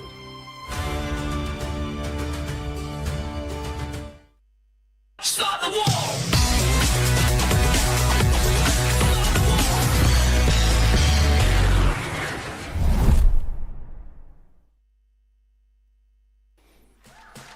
Now then, we're back in position. As we touched on before the break, a bit of a shift in terms of our scenery. We'll be moving on to our back-to-back Miramar, so the only repeat of Battlegrounds we'll be having today in a back-to-back format, as we do have that one Rondo at the end. There's a nice little treat, of course, that could be quite an explosive way to round out the evening, but we'll get to that when we get to that. For now then, let's dial back in, see what we're going to be getting out of Miramar. It's looking good for one region in particular right now, Max, and that's Mongolia, of course, with champions running away with some of the points on the day. Aurora had a good glimmer of things back on game one, but obviously struggled there on our Erangel. So curious to see how they're going to be looking come the end of day one, mate. I think that'll be a nice sort of benchmark of the overall power levels, but feels like things are in a state of flux at least right now, Max. Yeah, I mean, a Miramar game is going to be a bit in the air as to who's going to be securing it, right? Sure, we had some regions dominating in, as you said, Mongolia with Aurora, and now that chicken dinner coming out from Champions. I want to see in particular how TT Project are going to play around it, because they had, I think, a great macro plan in that previous game on Erangel, the way they were leapfrogging every single fight to get access to the GOAT dip and then get second place off the back of that. I think it was really hard for them to win versus Champions, so you know what, I'm not even going to really touch upon that, because for me that was an impossible fight for them to win unless they get some crazy oversteps from Champions. But they're a team that's so macro-oriented, in my opinion, that has the fragging power to back a lot of these really strong decisions being made by the IGL. I think a Miramar could actually be looking like a chicken dinner for this team, because they are looking just so damn solid when it comes to those early to mid-game rotations, and their scouting is definitely up there when it comes to this lobby. But here we go. It's the first Miramar of the tournament for PMGO EECA. It's going to be groups A, B, C, and D this time around, still on the Battlegrounds. And the plane is going to be actually kind compared to what we had earlier on Rondo, right? It's going to be El Azahar all over to the northern edge of Valle del Mar. So teams should get access to their drop locations. Though one thing that I do have to say, usually, Jackie, if we do have a hot drop, it's always in Picado. I'm hoping it doesn't happen, but if it's going to happen in one city, it might just be good old Picado. Let's keep an eye out. Yeah, let's see. We've got the centered up plane path for it, so maybe there's a chance. Let's see who's willing to attempt to take the sword out of the sheath and fight over Picado, if that's going to be a question of topic. You can see a lot of teams bailing out of the plane right over the top. Maybe there's a chance, Max. We could be getting something spicy here. Could be. We've seen a lot of... They could spread out. You've got a decent amount of trash locations to loot to the west or even the southern edge of that Picado location, so it might not be happening. Chuma said that also. We did see a lot of fights happening there back in the Eastern European region, right, Jackie? I think we had... Actually, the teams that were going for the hot drops, guess what? Didn't qualify. Didn't make it here to this land qualifier. As...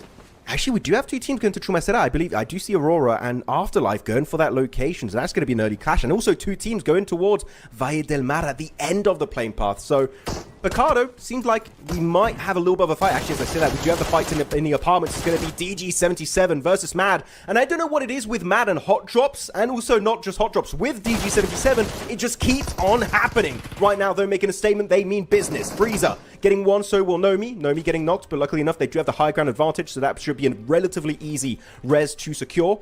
As Prepod, he's on a little bit of a vacation. He's far away. Will get involved eventually. But that is game. And Mad, again, sent to an early grave on these games that they just want to commit to these hot drops so many times, and it's just not worth it. God, yeah. We've seen some very big commits off the back of the drops early on today, and already that trend seems to be continuing. So a bit of a rough start there for Mad. I'd say a rough day all in all with how things have been going. This is unfortunate, though. You've literally hit the nail directly on the head, mate. Chumacera was fought over pretty consistently back at the Club Open for Eastern Europe, and I was trying to rack my mind if we saw Afterlife go there too many times. They did. I believe there was quite a few where they ran into, who was it? Was it Famagusta? They were really headstrong on fighting, right? And they had like a 4-0 record on that, I think. But well, kind of different when you're facing Aurora on it, I suppose. You're like, oh, we could hot drop Famagusta, or we can hot drop Aurora. Maybe you want to give up on Chumacera. Like, genuinely, I'm looking at the map, right? You've got locations east of there. You can go towards Minas del Valle if you want. You got Partona. Some teams have been very good, like Virtus Pro in the past, would do a split near Partona. They would drop almost on the island and loot that location. There's no need to commit to Chumacera. In my opinion, this is a big mistake from Afterlife. It's the first Miramar, so I can forgive it. Right? I feel like I'm being like just judging so many teams. You're a stern I'm not trying to be mean. Stern but fair. Stern but fair. Yes, because I don't want to be too harsh on these teams. I think Afterlife has a lot of potential to be one of these underdog teams that qualifies to PMGO. Genuinely, I think there's so much potential in this team. In particular, Windy has just been an absolute star throughout all of Eastern Europe, and even some of these matches today and yesterday during Calibration. You're just hindering yourself. You are taking a fight. I don't care. Sure, Aurora makes it a little bit harder. You could be fighting against anyone here. The fact you even lose just a single player, your odds of a good game go down significantly. I want to see these fixed up because you've got so many other options that are literally 500 meters away, 1,000 meters away from Chumacera. It's just not worth it. Same for Mad Esports. But Mad Esports, I'm going to say, kind of more unforgivable because they just keep fighting DG77. I don't know if they have a rivalry happening. There's a bit of drama in the background. But that needs to be fixed because right now, if you commit to these drops, I believe they're not going to be able to even reach the finals, in my eyes. Yeah, you're going to leave yourself sort of hung out to dry, mate, if you carry on with the, like we said, right, sort of the curse of ego, where you feel like, right, we've got to keep doing it until it does work. Eventually cut your losses, go think a bit different, carve a space away if you do feel like it's being a consistent trend of even that targeted head-to-head between two teams just not working out for you. So yeah, risky stuff that hasn't paid off for Mad. It could be a bit problematic for them as the day continues.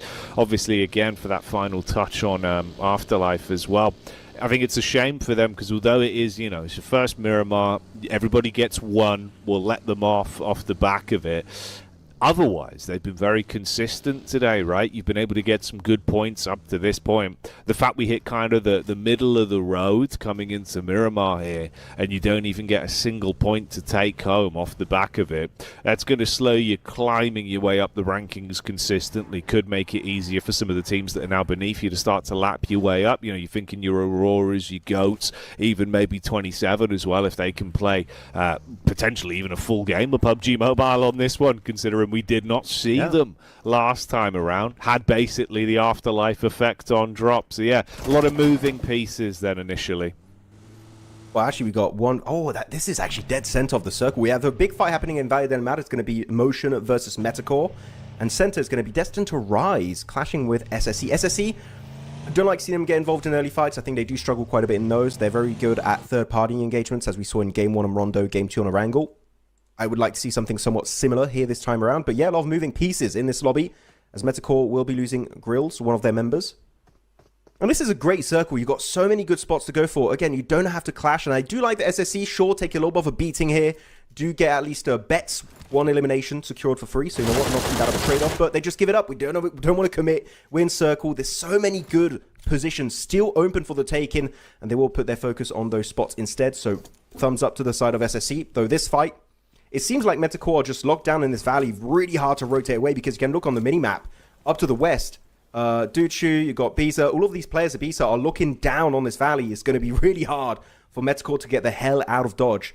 And I think actually some of their cars also got really, really damaged. So this might be a fight the Metacore just can't escape, Jackie. They just might have to commit fully to it unless Motion think better of it and just try to rotate in the circle instead, which also I would recommend because here it's a bit of a standoff and you're just taking a lot of blue zone damage for very little gain. Yeah, not too much you're going to be proud of. It's a bit of a rougher one. It's an unfortunate flow for some of our squads here today into day one of Knockout, where in reality, if you can come out swinging, you certainly want to. Oh, cheeky barrel roll on that. It's got to be done. You know, that's the thing about the suspension on some of these vehicles in PUBG Mobile, mate. We need to figure out a way to translate this to real life. It would be beautiful. Imagine how quick we'd be able to get you to work, match into a vehicle, roll you down the hill. You'd be in the studio in seconds. Yeah, I would like to maybe not do that. It's a bit dangerous. You know what? I'm actually scared of cars. I don't like it. I like watching, car game, playing games like PUBG Mobile, or driving fake cars.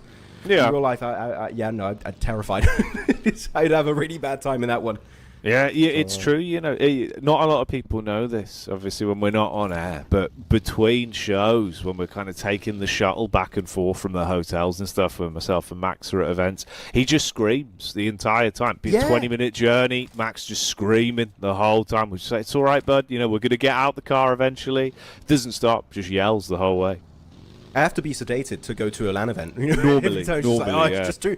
He's too loud right now. But yeah, I don't know. It's a fear of mine. Unfortunately, it happens. It's a feature. It's a feature, not a bug. It's a feature, not a bug. Yeah, exactly. It's true.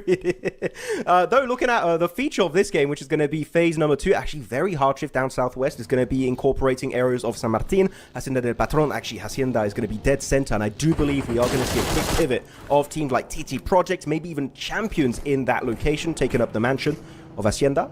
And actually, if you get access to the roof on Hacienda, which is very easy to get up there, and you've got long-range weaponry like a DMR, maybe even bolt action, but usually you would see DMRs like M1 Garands, SLR, SKS, Mini 14. You get a decent scope on that, 6x, 8x, and you should be having a good time this game. We'll see if they can make it work out this time around. But otherwise, we did see, because of this circle shift, I wish we could show the minimap real quick, but because of phase 2, going heavily down southwest, the eastern side is going to be fully stacked with teams. So actually, I want to see something similar to last game, where teams go for the wider rotations up north or south and just avoid those unnecessary early skirmishes. These little scrambles would be nice to see come on through. As I look at actually some of these rotations, Jackie, it seems like Aurora getting oddly close to Champions. We'll see if that's going to result in a fight, or if the two teams are going to have a bit of a handshake and say, this is not worth it, let's give it up. And it seems like the handshake did come up. Nice, firm, gentlemanly handshake. Everyone walks away happy, content with the safety of the deal. The art of the deal in situations like this. For Aurora, though, what sort of definitely blows are they going to be dealing over the flow of this game long term? That'll be the question, right? Obviously, you got that nice opener. You fought over to Masera. You walk away very happy with that one, been able to get yourself suited, looted, and booted, so they will have the tools of the trade to play with. Doc's been coming out swinging, as you'd expect today. Top's had some very quick adjustment shots as well, and we have seen his POV for the close range combat.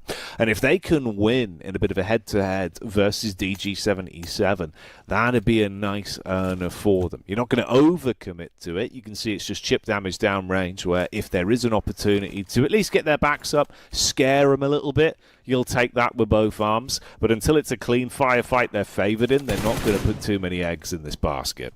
I just want to demand some respect. Say, okay, we're in similar positions. We don't have to. Actually, I was going to say we don't have to waste ammo. Reefus has a different idea entirely. It seems just like, I just want to show that we're here, we're ready to fight. And just get actually a little bit of damage on one of the Champions members.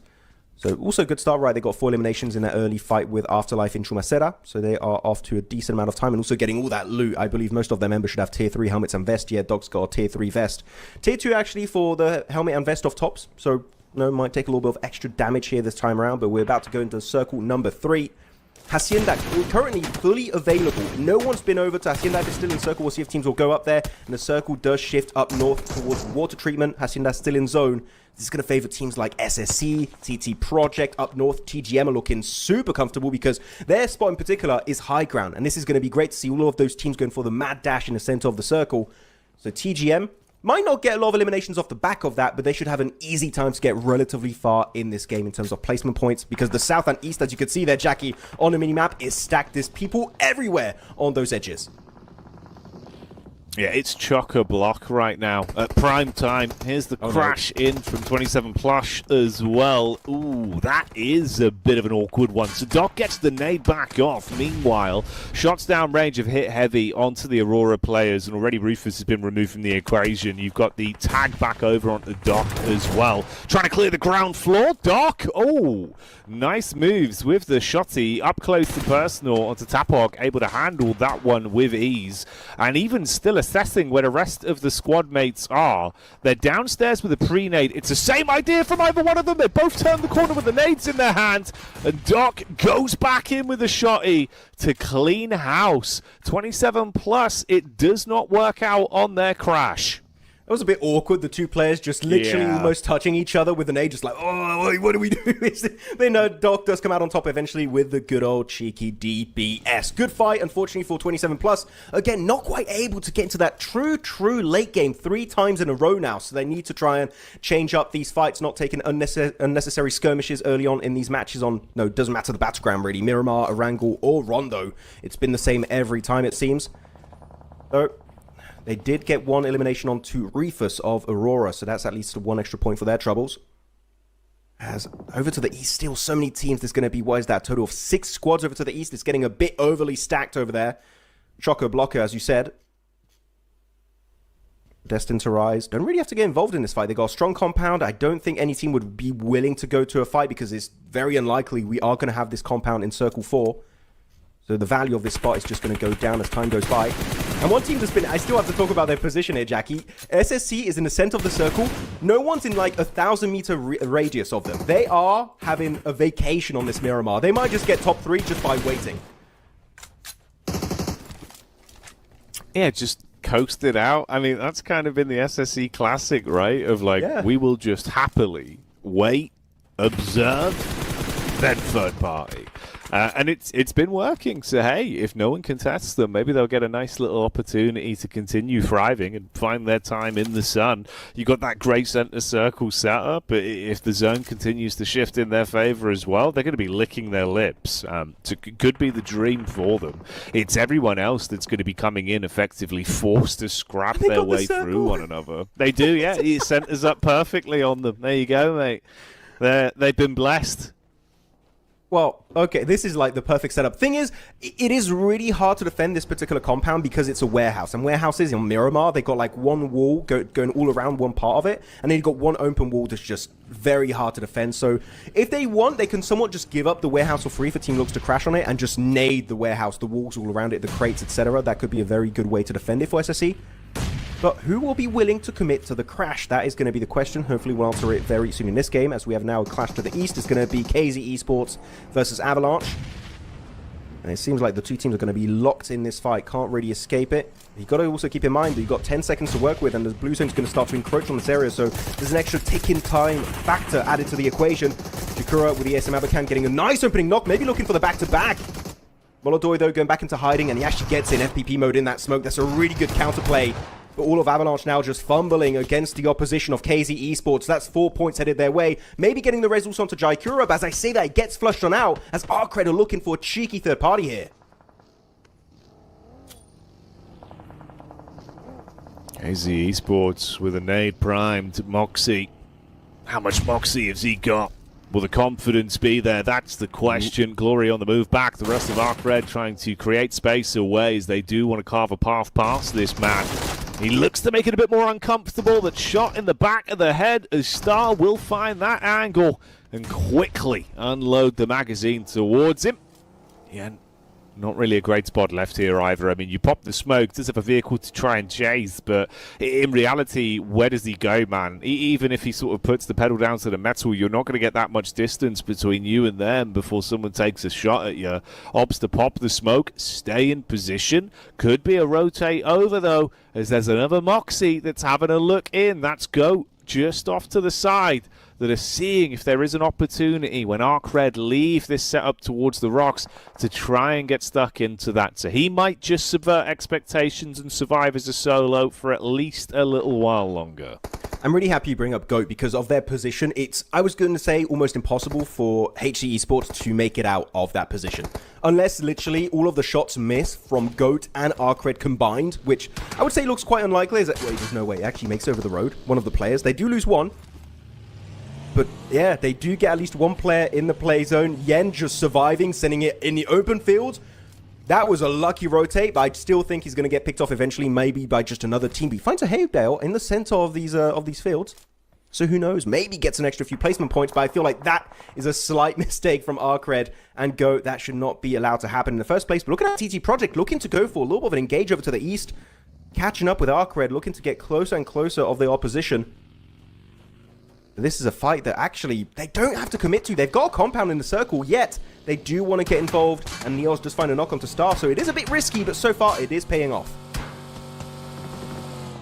So far, so good. Start things as you mean for them to end with confidence here. You can see the downrange fight as well. A couple bullets being shot out from TT into the distance. The spread between them. As ARC did have to completely fragment on their setup, of course, and just look to get their bodies down on the ground to stay alive long term.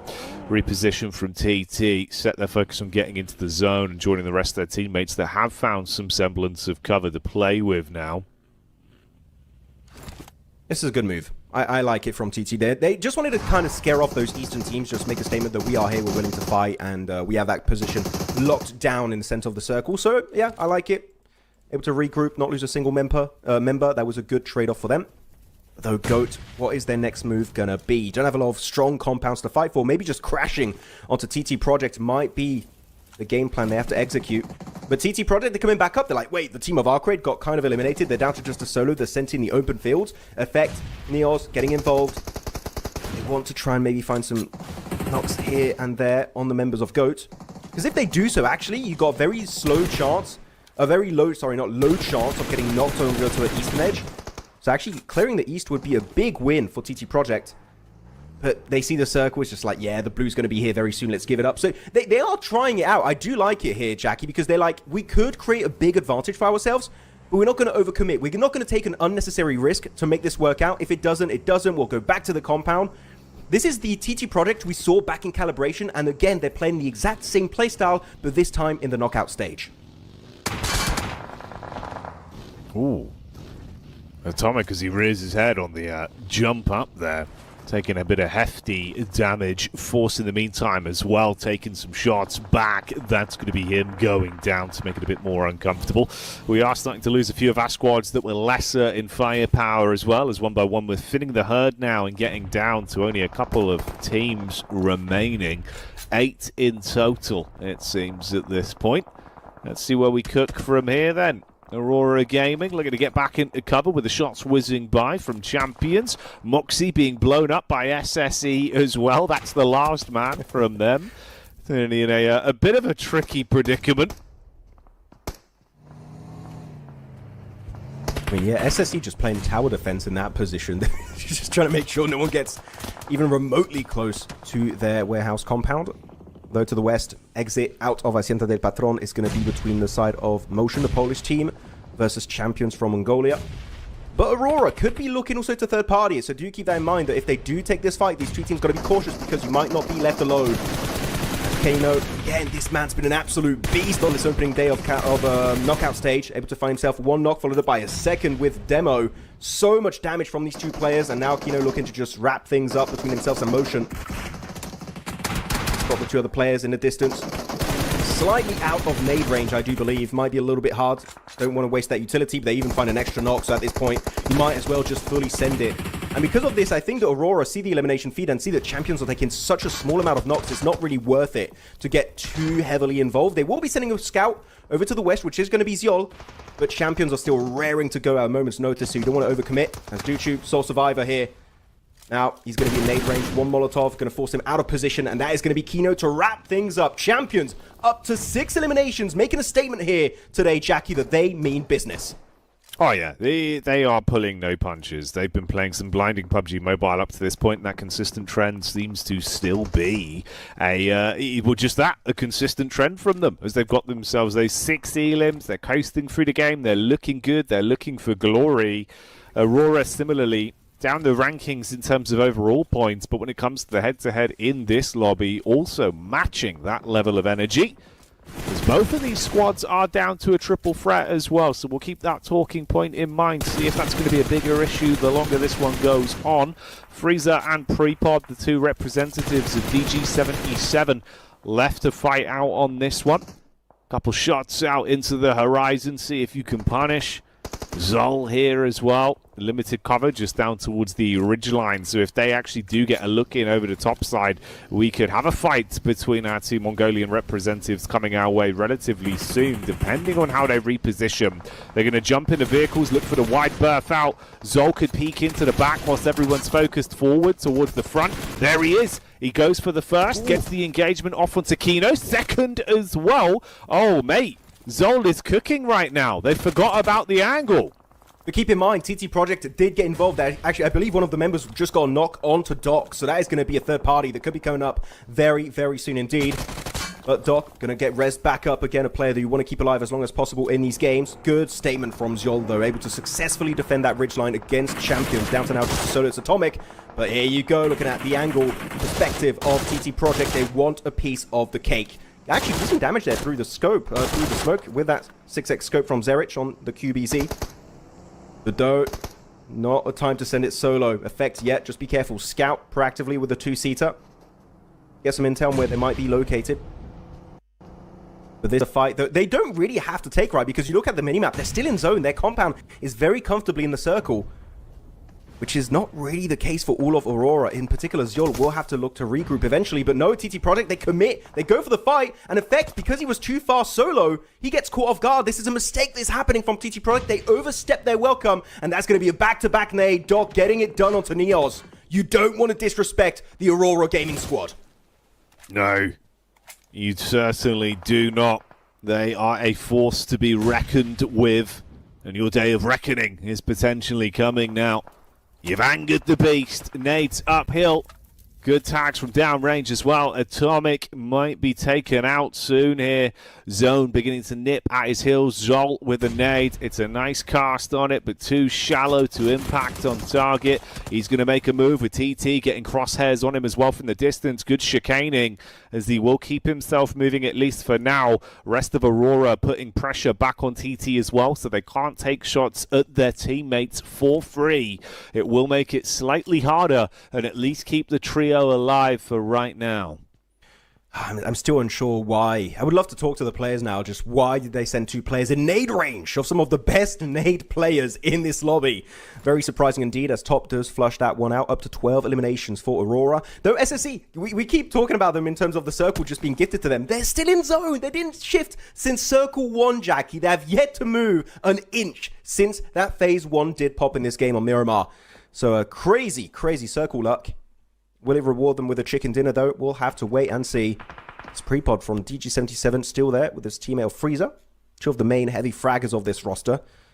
Behind these rocks, yet to be spotted by anyone, I do believe. But yeah, if TT Project here had still a full squad, Jackie, they could easily look to take a fight to Aurora and maybe even win it. But now down to a duo, and the thing is also, Aurora know you're there. They're just going to try and leapfrog you, get deeper in the play zone, and just possibly hold off the entirety of these remaining two players. So as of right now, Aurora subverting expectations in that position and looking to claim a strong finish on the podium. Yeah, they could be in a spot to get themselves a big point earner on this one. Be a great way to do it as well this late into the day in the third matchup here before we get into our last two games of day one of knockout. So if there was ever a chance to finish as you intend on this one, this would be the time to do it. TT with a reposition, looking to get their line of sight dialed in and put some pressure back on as well. Meanwhile, Pre-Pod keeping his nose clean and out of trouble. SSE off in the distance. They've been up to their old tricks of lurking and waiting, but Doc always fancies a fight. He gets the read out there. 7 elims to his name, but that's still not enough. He wants even more on this one. TGM as well, it's looking really green around the gills now. You're low on HP, zone coming in towards you, trapped with limited cover. If you peek up, Top will take your head off, and that's just what he does. I mean, they're going to be in the blue very soon, so this is going to be possible. At this point, maybe just deny, because Top with a Mini 14 at that kind of range, he's just going to absolutely destroy you. And as I say that, that is it. He confirms another one. Top on an absolute tear this game, it seems. TGM going to be eliminated in top 5. But now looking at TT Project, looking to slowly but surely make their way in phase number 8, which is going to be centering up on that 2-man split of Aurora here, Jackie. They're looking strong, as Top actually going to get mollied on out by a member of SSE. They are in nade range. You've got to be careful. They might still be able to get the reset, as Zol is looking to defend their location, but Tops will indeed be secured out of this game. Mate, Zhol so far today has been the off-angle master. He's been keeping everyone guessing in terms of his placement and positioning, and it's been working well with some very crisp shots. It is a little bit more uncomfortable, like you say, though, of course, going down to just the duo. They are limited in terms of firepower. So let's see what they got. SSE set up massively, the only squad with all 4 players left alive and good cover and spacing going into this final head-to-head. Could be a chicken dinner for them if they can find answers to the questions that are coming their way. That zone starting to condense in as well, as everyone's starting to set their gaze on this late game finish. Caught with the peak up, let's see. Ooh, near shots. Doc being able to get back in behind a hay bale, but he exposes himself. S's with a shot towards the rear, just as Freezer engages as well. So DG77 with a trade. Everyone picking each other off right now. Good. Actually, you know what? It is kind of top that helped DG77 indirectly. By eliminating TGM, it enables Prepod and Freezer to play this ridge to its full potential. And because of that, they got access to the rock now. Actually also got himself an M79, so he's got a little bit of an extra smoke grenade launcher to work with. It's a 2v4, but Phase 8 is going to go slap dab in the middle of this zone. It's going to be on the previous location of Zhol on top. But Prepod got an M79 of his own to work with. That's going to be good to just try and make his way a little bit deep in the circle. But the thing is, keep in mind, SSE got a lot of eliminations this game, but they couldn't get access to the death crates, meaning they might be very low when it comes to utility, in terms of nades, molotovs, even maybe ammo, as they were spraying quite a lot in this game. But these are good smokes coming out from Prepod. Also, last clip on his QBZ, so you've got to be a little bit careful. But he does get to the death crate of Zhol on top, meaning he's going to get some extra ammo to work with. The SSE going to go for the send, making it deeper and deeper. The first knock coming away of Prepod. And now they're going to be spread all over the place in this field finish. Silencer got to be careful. He peeks out to the right side. Super risky from Prepod, but the nade is perfect. It's Alicio to claim his life. And now Freezer left in a 1v3 scenario. That's massive. Great play. You could see the intrigue, the eyes lighting up from Prepod as he wanted to take the fight straight to them with the DBS. Freezer, can he win this off the skin of his own back? It's a good engage, but it's not enough. Up close and personal, SSE prove that they can be the superstars as they have a meteoric rise on that one and claim their chicken dinner. The third-party masters become the winning article. What a game from Star Soldiers. Epic. Able to, well, really hold a strong position the entirety of this game, right, Jackie? They weren't really contested. There weren't many teams looking to crash their location, so they just held on to their resources. I was scared they might not have a lot of bullets to work with at the end of that game, but it seems like they did have a few pieces of utility and nades that they held on to until the very finishing moments of this game, which is always something you want to do, is hold on to just a few nades. They could heavily impact these ending moments in these matches. So really strong game here. A team that was looking to third parties so many times in the past on Rondo and Erangel, and here just able to really defend a stronghold in the center of this map of Miramar and take home a strong chicken dinner. So yeah, SSE not to be overlooked here, could be a contender for our top 4 positions. No, massively so, mate. I think, again, this is one now where everyone in the lobby needs to be very aware of them and actively trying to stop them from becoming this sort of third-party point vacuum that is accumulating some good earners today, taking down some of the best in the business as well in our overall lobby inside of that game. So it's a great stuff from them. I did love the heads-up call, though, that we saw. This fight right here, right? Prepod, wide swing with that DBS. Maybe there's a timeline there. He gets that shot off. You would have dodged the nade because he hadn't gone back into cover just as it was pluming. Ooh, the different timeline we could have been living in, but it isn't what happened, and it is Star Soldiers X Epic that claim that one. Here's the team stats breakdown off the back of it as well. Really strong conversion rate from Alicio. Just over 500 damage, able to get 5 eliminations. So every knock he was able to find, he was able to pretty much instantly convert it into eliminations. So good presence from, again, our OG Western European back-to-back MVP in the PMPL days. This guy, it feels so weird to see him do well in a tournament like this. It's really taken me back to like the early 2020, 2021 vibes. So good on Alicio to step up. But yeah, every member, Mano in particular, had some good plays with that utility. And especially the Molotov. I don't know what you think about it, Jackie. The play of Aurora sending it on the center of the field that is in nade range of SSE, I think was a slight fumble on their part. I think maybe they had a better opportunity to crash onto SSE or maybe crash onto DG77 over to the east. But they tried to survive in the center. I think they had maybe better options available for them. Yeah, it felt almost like a sort of scatter moment if the pressure's hitting you a little bit and you've kind of just gone for whatever option first came to mind rather than sort of taking a bit of a slower approach to it, right? But I suppose that's kind of the vibe we were getting out of that Miramar towards the sort of final sort of 6 to 10 minutes there. It was a lot more sort of forced fights on you where a lot of teams were sort of just thrown into the carnage and had to roll with the punches, I suppose. But yeah, hell of a game overall from some of our teams. A lot more explosive towards the tail end there. A lot of infighting, a lot of crazy crashes that were coming through as well. So good to see. Is your overall match stats on that one as well. And that's right, everyone. That is game 3 that's now under our belt, meaning, of course, there's only 2 more games left to go today. Following this, we are going to be getting another Miramar. So don't worry. If you enjoyed that, there'll be more of it. Our winning team, of course, let's give them their flowers in terms of the MVP that is selected. And it makes sense Alicio was playing a blinder in terms of some of the individual moments. You were highlighting him there as well, Max. Yeah, an absolute OG when it comes to this esports scene. And yeah, good to see him able to get himself so much damage done. Again, though, you're looking at the healing done. It is insanely low right now because so many teams just couldn't really get involved in that fight. Yeah. Given circle after circle after circle. But the thing is, right, some people might say, oh, it was a gifted game for SS. Oh, okay, well, that's a lot of Aurora players. Doc, 7 elims, followed by Top and Yellow. Whew, okay, absolute banger right there for the Mongolian Super Squad. But yeah, it's a game where you are gifted a strong position, right, Jackie? And the thing is, it's remaining in control of that position, zoning teams away, demanding respect, and they were doing just that. Every team that attempted to get even just remotely close were all punished in a way of getting knocked, maybe even just fully flushed, or just kind of scared away because of how much presence they were exuding on that game. So really good on SSC to make sure they had that compound until the very bitter end of this Miramar match. And I want to see them if they can get another chicken dinner where they do not have the circle right. That's going to be the true litmus test for SSC moving forward, as Aurora will be claiming 2nd position with 19 points. Those elims are through the bloody roof right now.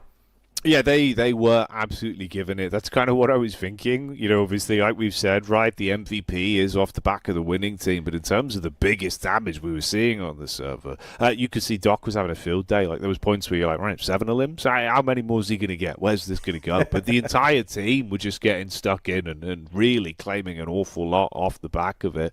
It's a big momentum on that one. Let's check out the overall rankings, though. Is there a shift in the standings? Okay. So as it stands right now, you've still got champions in dedicated 1st place with DG77 not moving from 2nd, but SSE climbing up from 4th into 3rd place, and Aurora rocketing up the standings there, Max, up 5 rankings into 4th place.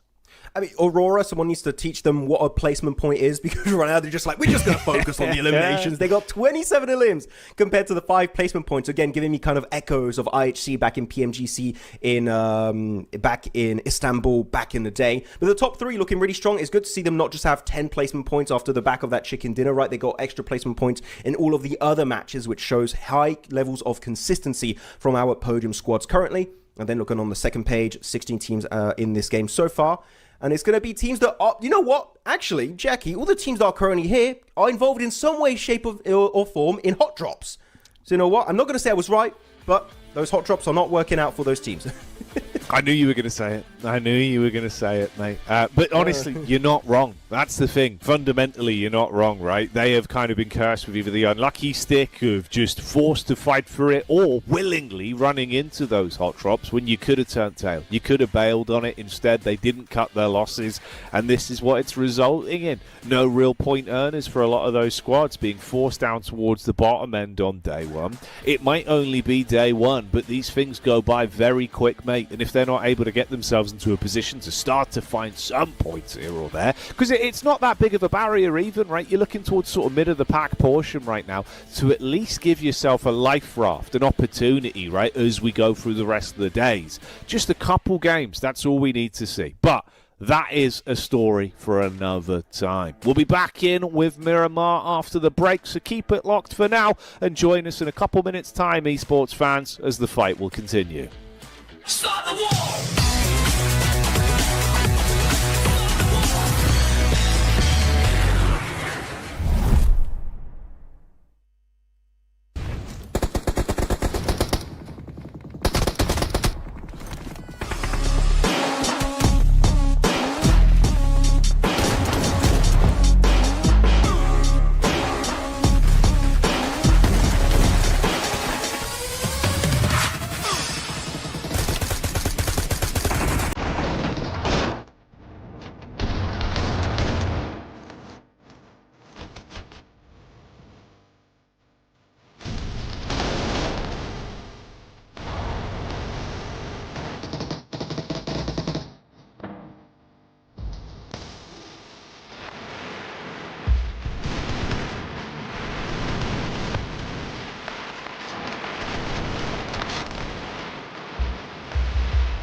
And we're back, everyone. Welcome back as the battle rages on here and things have been reaching a bit of a fever pitch. I hope you enjoyed that slightly extended break. Took an opportunity to get a drink, get some snacks, because we've still got 2 more games to go, and you won't want to be missing any of the action that remains on the docket for the day.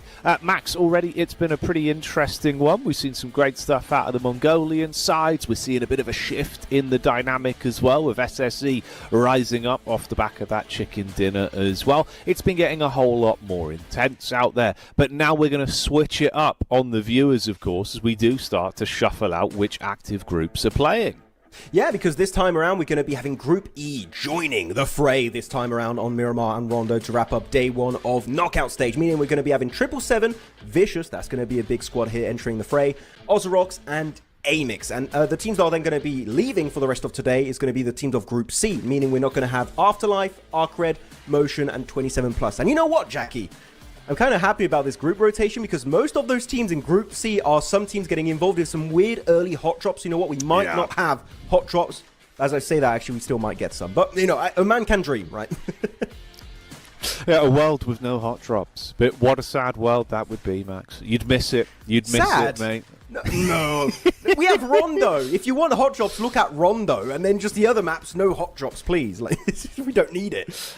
Oh, mate. We'll see. We'll see what we get. Come on, then. Let's get into it. Like we said, we're switching it out, so let's see if the curse of the consistent hot drops has been fixed or if the new teams coming in will still be very aggressive.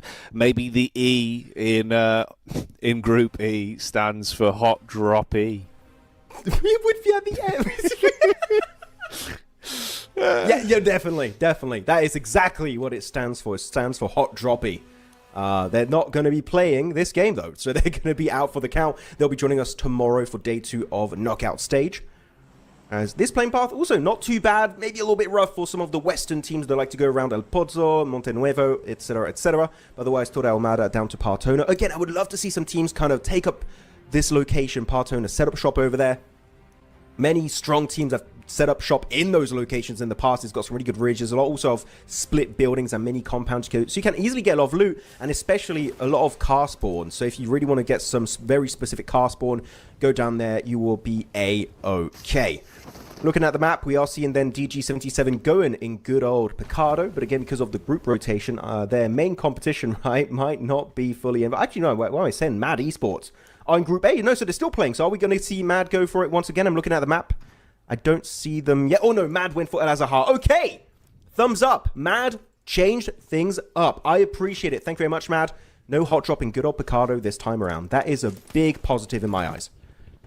Yeah, it's good. It's good. They really have been kind of, he basically battled time and time again, mostly through their own fault of willing to go for it. So this shows signs of progress and at least being able to keep your head above water, self-preservation and all that. If you're not consistently going for these hot drops, it's a better adjustment. So we'll see how that comes onto the standings at the end of this one, if they're able to actually get a few points on the board, and what our other teams that are coming in are going to be looking like in terms of their performance as well. We got some good names as well that are at least being thrown into their lobby. I think on average, if you're kind of thinking about the sort of skill level that it really is viable from Group E, right? There's a lot of talent there that we hadn't seen play. Like, Vicious were looking very good, unsurprisingly so. It makes sense. Back in Calibration, they had some great showing, so I think they're going to be a force to be reckoned with. 777 as well, having some firepower that could actually bring a bit of spice to this lobby. And Amix, for me, I think it'd be very fun, mate. I think it'd be nice to see what they're showing up with.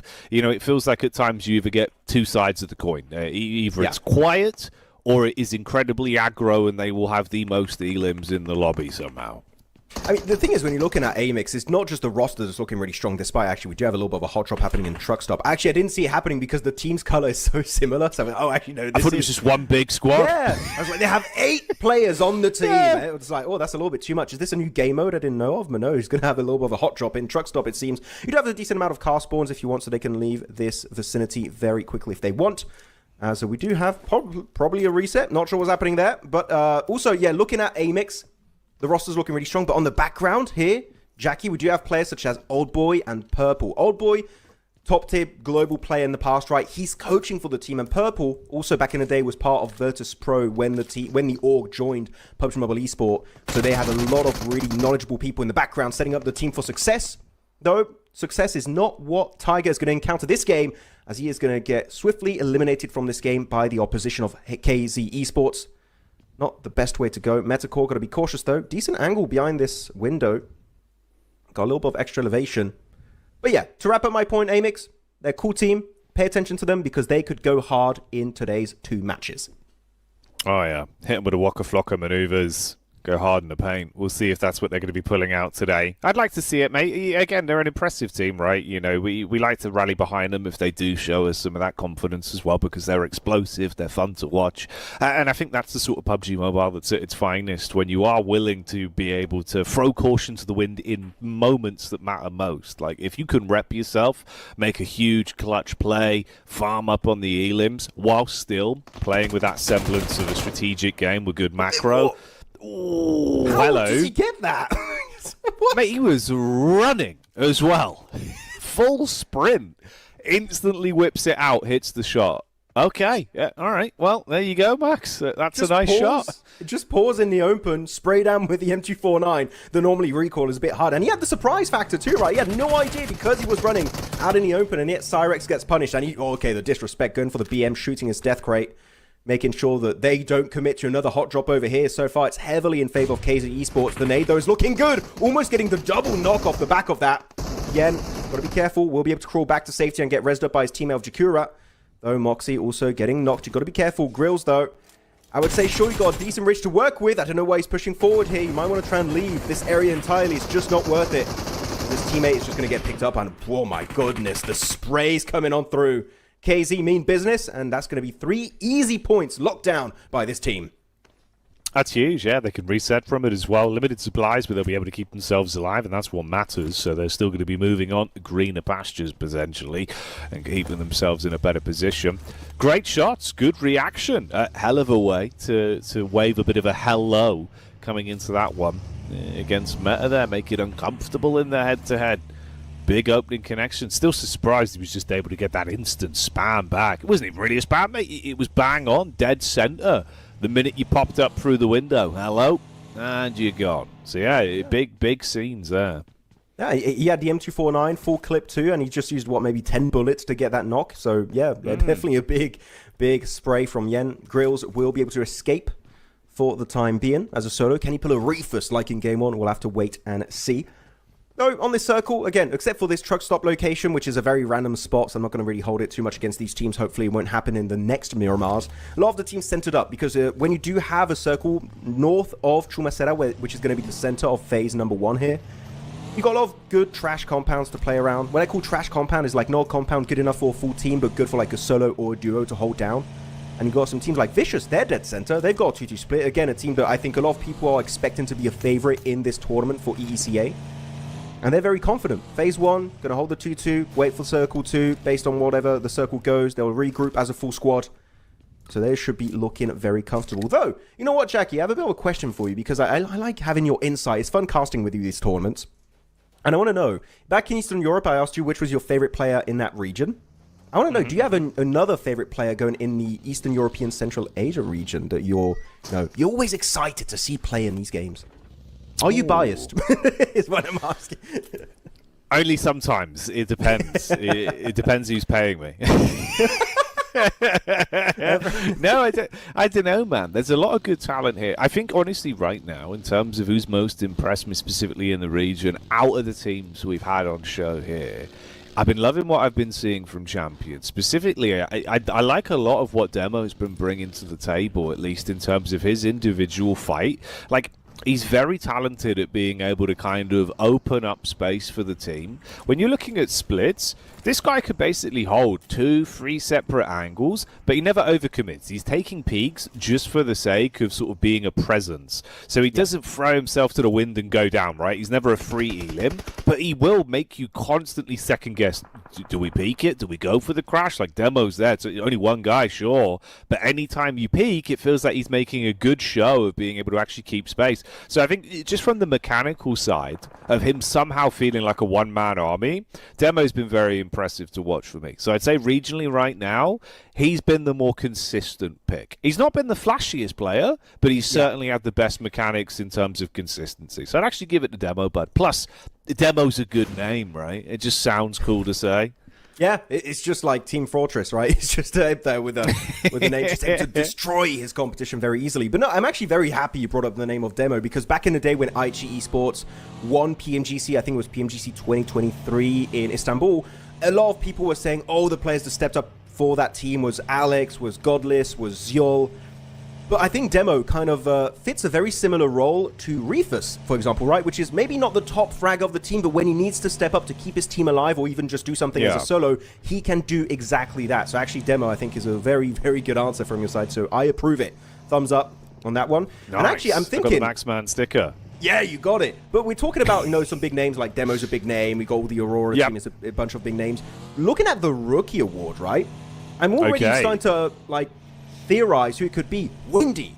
Currently, I would say would be the #1 contender for the Rookie Award, because the guy came out of nowhere. In 2026, he's like, no, this is my battlegrounds. And he's been absolutely shredding it. So really, Windy could be going the entire way if he keeps up these kind of numbers to be the rookie of this season in EECA.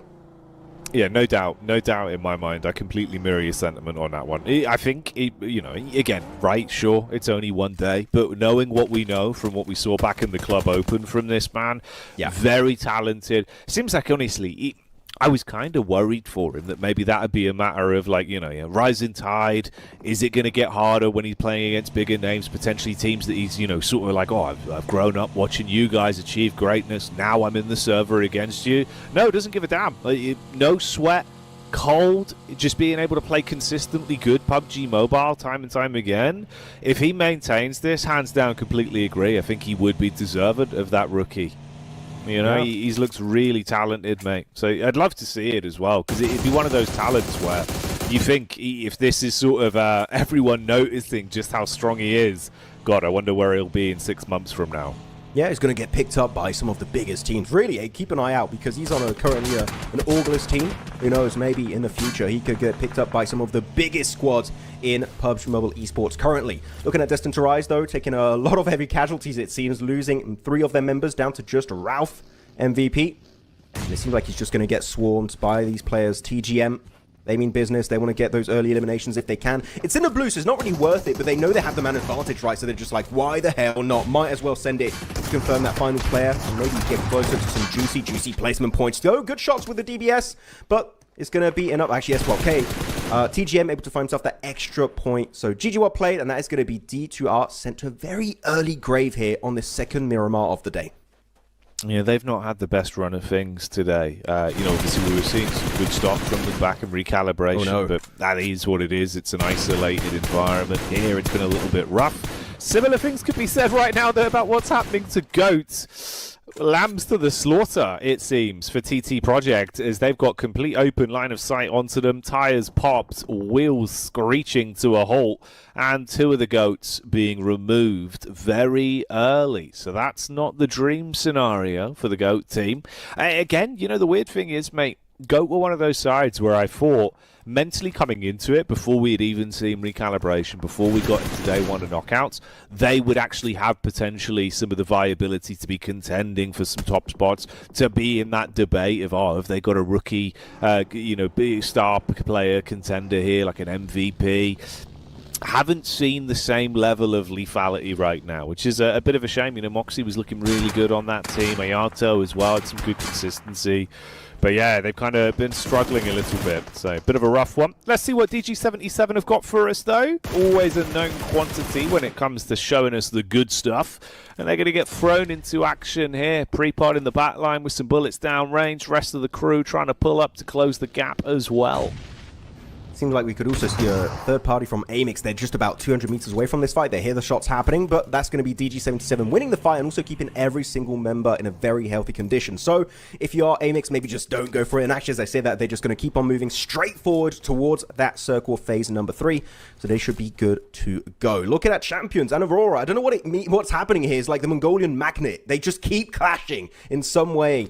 these matches. It's been happening on Erangel and happening also here on good old Miramar. Earlier it was on Hacienda. Here it's going to be on the southern side of Chumacera.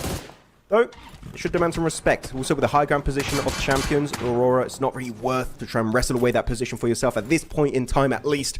Maybe if the circle goes there later on, they could rethink it. Right now, there's just not going to be a lot of value up in that spot. But yeah, TT Project, man, looking at this spot, I wish we can see the circle on Phase 4. Hopefully we'll see on the transition. They've got literally 25% of Phase 3 fully under control in a 4-man split. They're all spread apart. You just got to be careful to not overpeak it. But knowing TT Project, really, Jackie, and what we've seen in the past from this team, if a team gets close, I think they're just going to get in their car, regroup, and just avoid the fight entirely. That is the gameplay style we have witnessed many, many times from this roster. And so far, it's been successful. Yeah, it seems to be the sort of mantra that they live and die by, and it works pretty well for them. Ooh, Spike, living on a sliver of HP, he was hoping that just before the blue would nip him down, he'd be able to get the follow-up pump off from the DBS, but no, Frieza, ice cold at least in the 1v1, does win out on that one.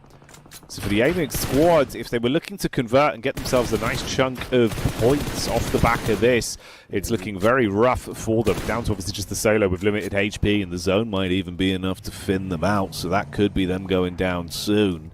Champions as well, removed from the equation here as they fall early to Aurora. So a back-to-back head-to-head that's resulted in a bit of a stalemate there. I love this engage from Aurora. One of the cleanest fights, or at least push. Whoa, no. Okay, gee. Wait.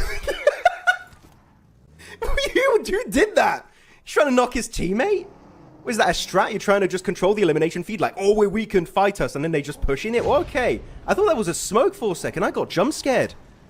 Okay, yeah, just maybe give up. Just like, okay, he's... okay. Well, Aurora gonna give up that high ground position, looking to reposition over to the more eastern edge of this fight. They've lost that surprise factor. You know what? At least they did get rid of champions, as you stated earlier here, Jackie. So not really worth overcommitting versus SSE. You can just try and hold them off in the zone. Just control that area for your team. As now over to DG77 Shaw, able to come out successfully of the fight with Amix. They did lose 2 players in the process. Nomi and Prepod out of this game, down to Frieza and Zadira. Zadira again in EEU, right? Doing so many strong fights in his favor. It's good Molotov pushing Warrior away from that little defensive position. Where's the backup? There it is. It's Zadira joining the fray. And with a shotgun, he gets Warrior. That is going to be an easy point secured. Maybe Zadira could reach that 10 elimination threshold here. Here we go. We're starting to cook then. Things getting intense.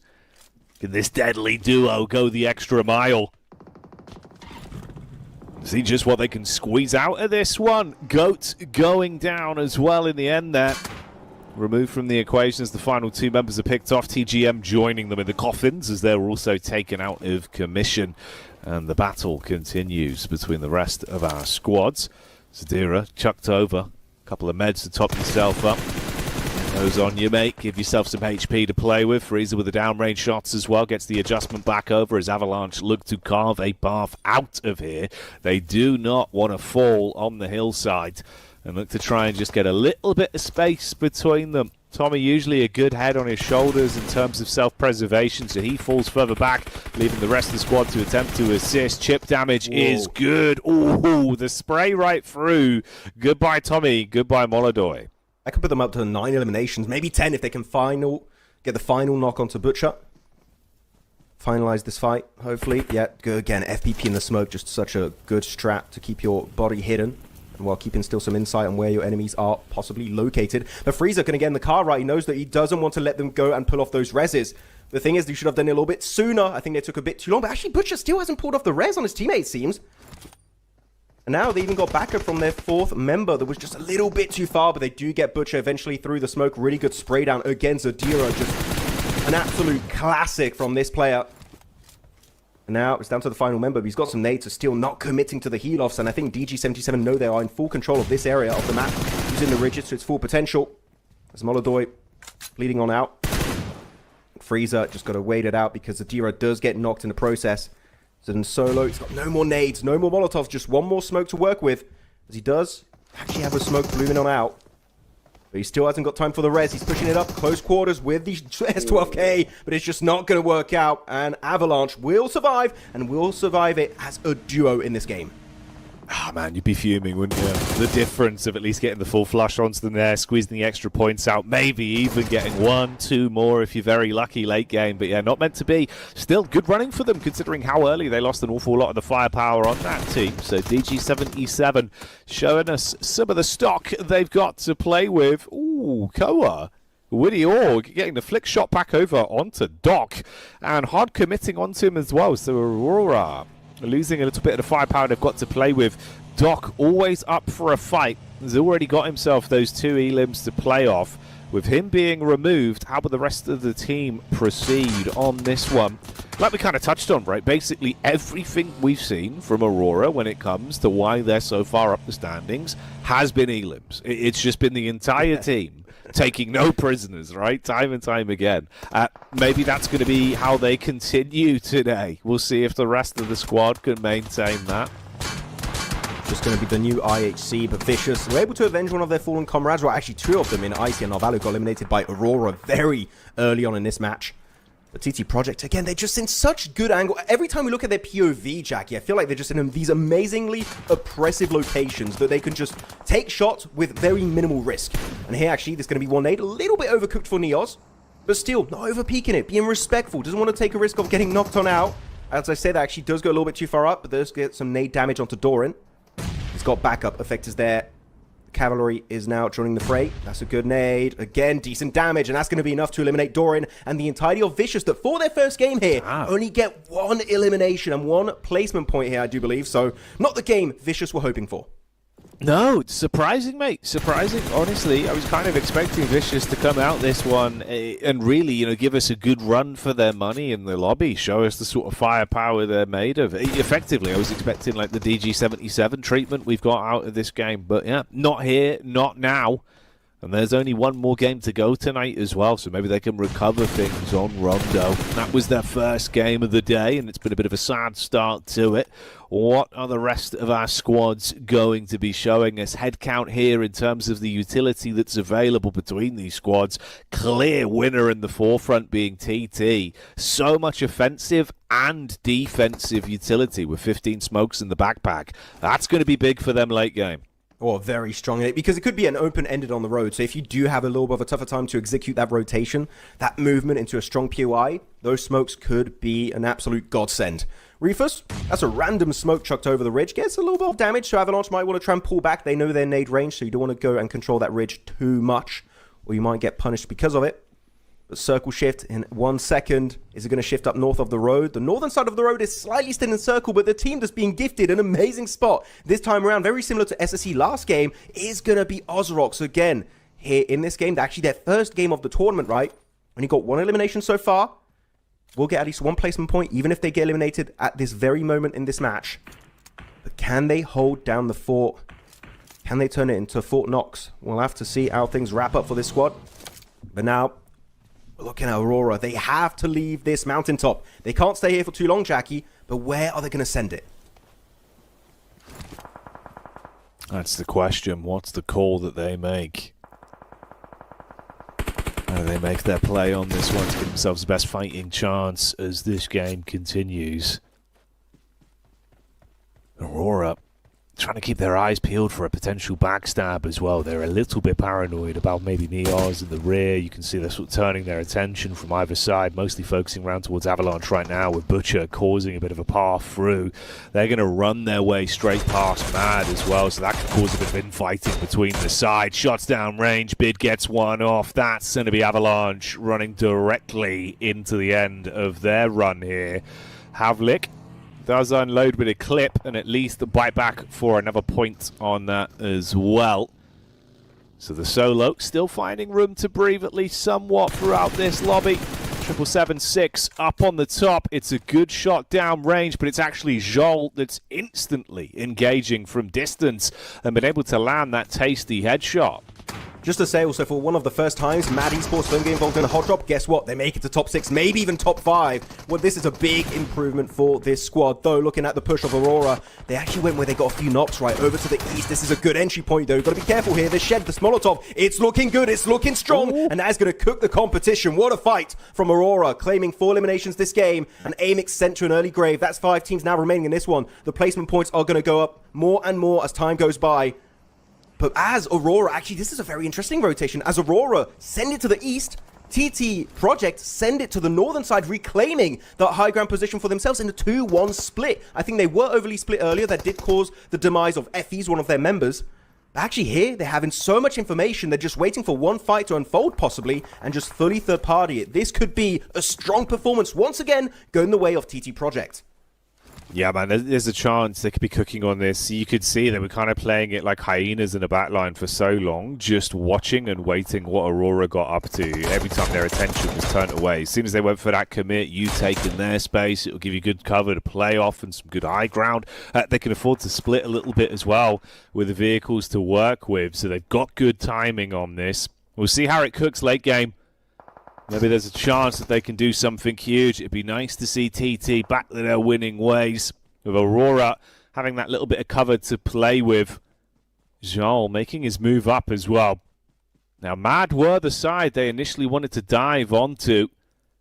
Refus nearly lost his life in the head-to-head towards the shed versus the last man, Havlik from Amix, but they won out on that one with the backup of the utility that burnt him out of position.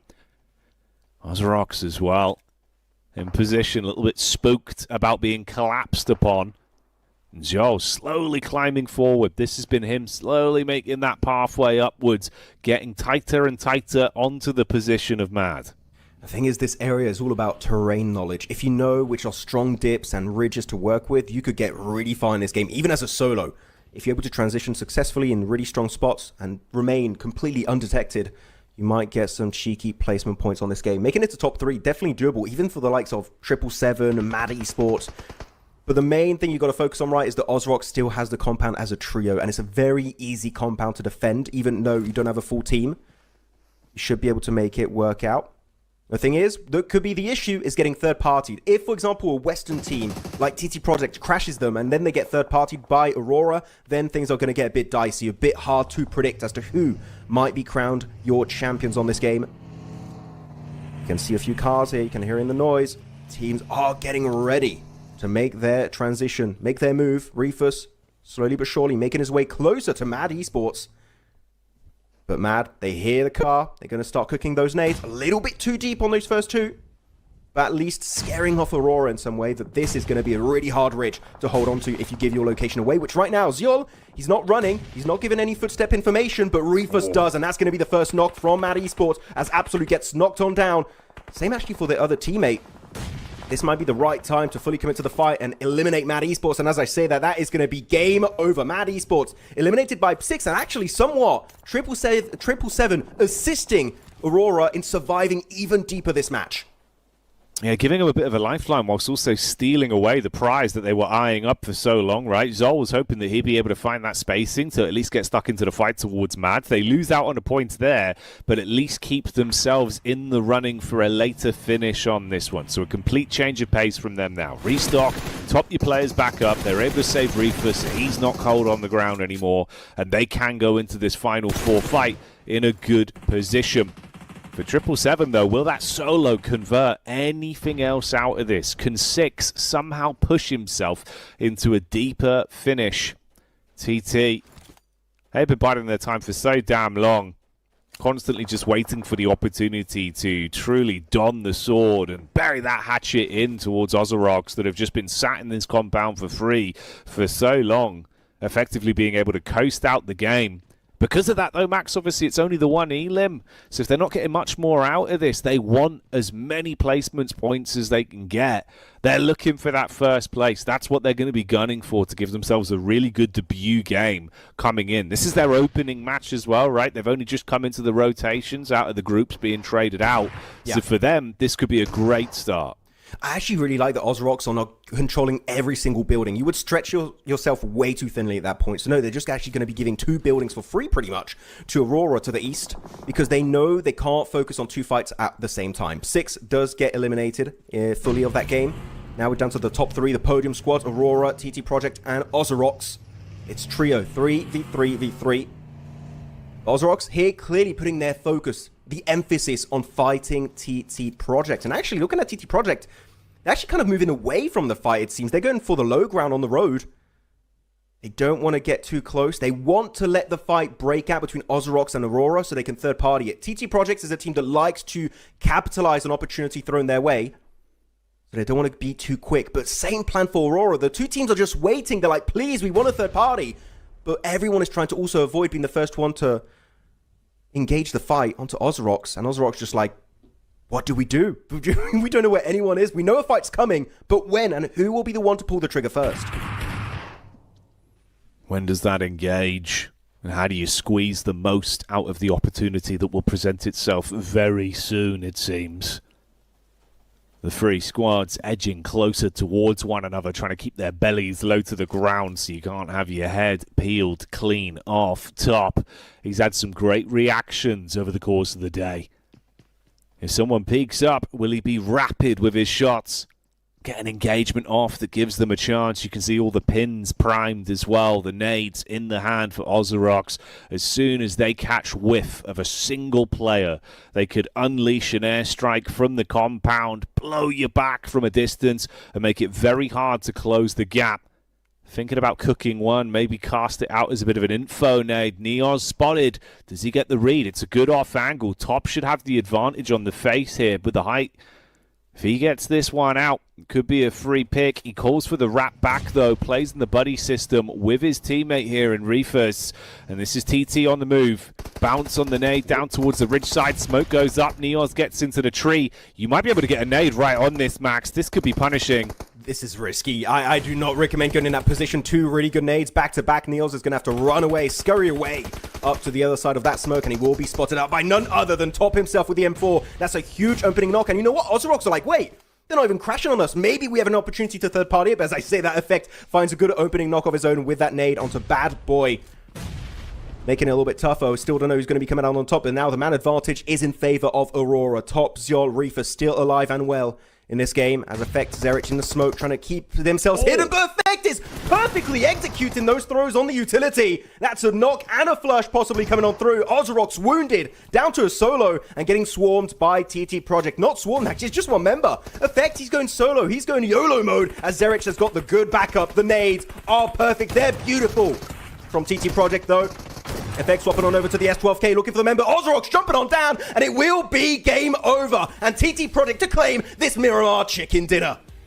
My God, playing that one brilliantly there towards the tail end. The nades in the back, blowing a pipeline in for TT. Shout out to Effect with a great engage. And as the chaos erupts, they're able to keep themselves calm and collective and weave their way through to pick up the pieces and lock that one down. Hell of a final fight. Quite calm and collective until suddenly it wasn't. All hell breaks loose and they withstand. That's big, Max. A hell of a result there for TT. We were saying back in recalibration, right? Team looked very consistent, very reserved, similar stylings on display here, and it pays off for them. Not only is it that 10-point chicken dinner, it's the 13 elims that go along with it. I mean, you had so much tension at the end of that game, the fight just not breaking out. Some players trying to go for off angles, like Top trying to sneak behind that ridge line. Yeah. Neos trying to actually get himself a good position behind those trees and those smokes, but it's just not working out thanks to the good utility from Aurora. It was really a very hard game to predict who was going to come out on top. Even until we saw the logo of the winning team, I wasn't sure who got the chicken dinner because it was very, very tough to predict. But no, TT Project were able to put the nail in the coffin. I do want to say, I wish we saw a little bit more aggression from Ozrox. I think they just let those 2 squads get way too close to them. Maybe they used a lot of their utility earlier on in the match, but I feel like a few good nades. You can see here in this replay, they got some good damage on Aurora, but they wish they had effect on their team because those nades, oh boy, were they pinpoint accurate, able to create a strong opening fight for them and able to clean up shop and get that chicken dinner here on match 4 of day 1 of knockout stage. And looking at the elimination spread, Effect and Zerich had an absolute banger performance this game and looking to be contenders for the MVP of the game. Yeah, dude, 100% with how they were playing that one. I wouldn't be surprised, right? Zerich, again, he's been very consistent in terms of the distance firefights with his rifling skills, but Effect, it was all of that nade play, the grenadier action, just being able to get that big nade into the compound, not once, but twice, where he completely ruined their lifeline. Do agree with your sentiment as well. I felt like Ozorox, as much as in their minds, I think they were thinking, okay, you know what? Best case scenario, we're only going to get a couple of elims out of this. We'll just play for the placements. At a certain point, it was really playing not to lose rather than playing to win, which didn't do them any favours. So unfortunate stuff there towards the tail end, but good signs for TT. Here's our overall stats from the game as well from match 4. That's right, match 4 already done and dusted, and another new team walking away with a chicken dinner on the day. So it's been getting spicy thus far, and it does mean we're getting close to our final game of the day, Max. Yeah, I mean, I love this match summary. You got 6 grenade eliminations. Most of those, I do believe, came from Effect, right? From TT Project. This guy's been right on the money with those grenades, so we're really happy to see how he was able to play it off. But I gotta say, off of these games now that we saw during Calibration Day 1 and also today's matches, the macro performance, the IGLing of TT Project is some of the best, if not the single best in this lobby. They're so respectful of the competition, yet able to strike while the iron is hot. This team is all about timing and strong positions, and so far it's been able to get so many points claimed by this roster. So I'm very happy with their performance with these points earned so far today. Looking at the MVP, though, is of course going to be none other than Zerich. Could have been Effect, but Zerich is the man making it happen this time around with actually a decent 20% headshot ratio. So he's been having an absolute field day, it seems. But looking at the top players, I do believe a lot of them are going to be indeed on the side of TT Project, but also DG77 in Freezer and Zadiro, the deadly duo here from DG77. Oh man, there you go. The boys showing up. Oh wait, instantly showing us what they're made of. Look, Zadira and Freezer got on the top fraggers of this game, but their survival time is not even reaching the 19-minute mark. So they were alive for a short period of time, Jackie, but they made it count. No, they certainly did. They certainly did. They were throwing themselves. It's basically anyone that was willing to scrap. That does seem to be the DG77 way, to be honest, bud. So, yeah, shout out to them. Low survival time, high impact. That's what we like to see here. Let's have a look, though, at how things went down in terms of the biggest point earners off the back of that game. Like we said, it's not only that chicken dinner injection of 10 points that you're going to be taking home for TT. It's also the 13 elims that are supporting it, so a 23-point game. Oh, that's finger-licking good, Max. Oh, it is really going to be looking like a good game for TT Project. And also, it kind of also creates a big gap. 23 points down to 10 for Aurora, and then you kind of plateau off at teams that are getting 9, 9, 8, 7, 6, 5 points. And this is all on the first half of the leaderboard, so even less points on the second half, it seems. But yeah, a few teams here not quite able to have the kickoff performance they were hoping for their first game. The one team that comes to mind is going to be Vicious, that looking back at their rotation, had a very strong early game 2-2 split, and I feel like they kept the 2-2 split mid-rotation, and they gave an opportunity, I think it was Doc from Aurora, to get that elimination and kind of punish that split rotation. So hopefully they will try and maybe tighten up their split moving forward, because that was just not it this time around on Miramar. As looking at the overall rankings, none other than DG77 will be crowned your current first place team with 52 points.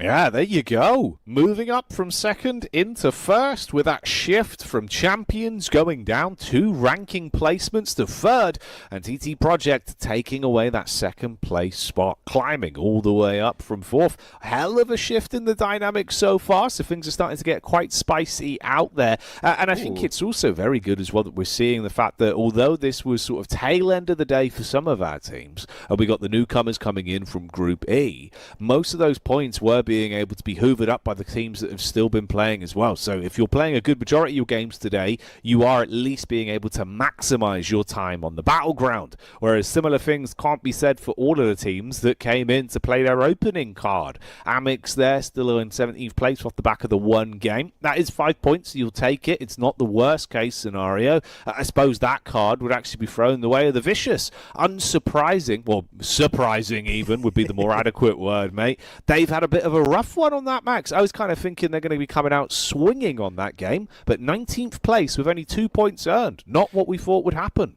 Yeah, we could have seen a little bit more. Actually, I'm also going to be a bit critical on the side of Ozrock. Sure, they do get 9 points, which if you get anything close to a 10-point average, you're looking good, right, in one game. But I think they could have, off the back of that position, gotten way more points. So this is not the game that's like kind of proven me that Ozrock's mean business in this tournament, right? I need to see a little bit more. Maybe when they're tested in some of these matches, then we can see what they can actually bring to the EECA table. But yeah, actually, I didn't have even time to talk about it during the leaderboards here, Jackie. We saw actually quite a big gap. I think it was between 6th and 7th place, like around top 5, top 6 position being created. So, and keep in mind, top 4 are the slots that are going to push you right into the finals here for PMGO EECA. So we might already have some teams separating themselves from the rest of this lobby in, what is that now, 4 games only, which is a significant statement to be made this early on in this tournament.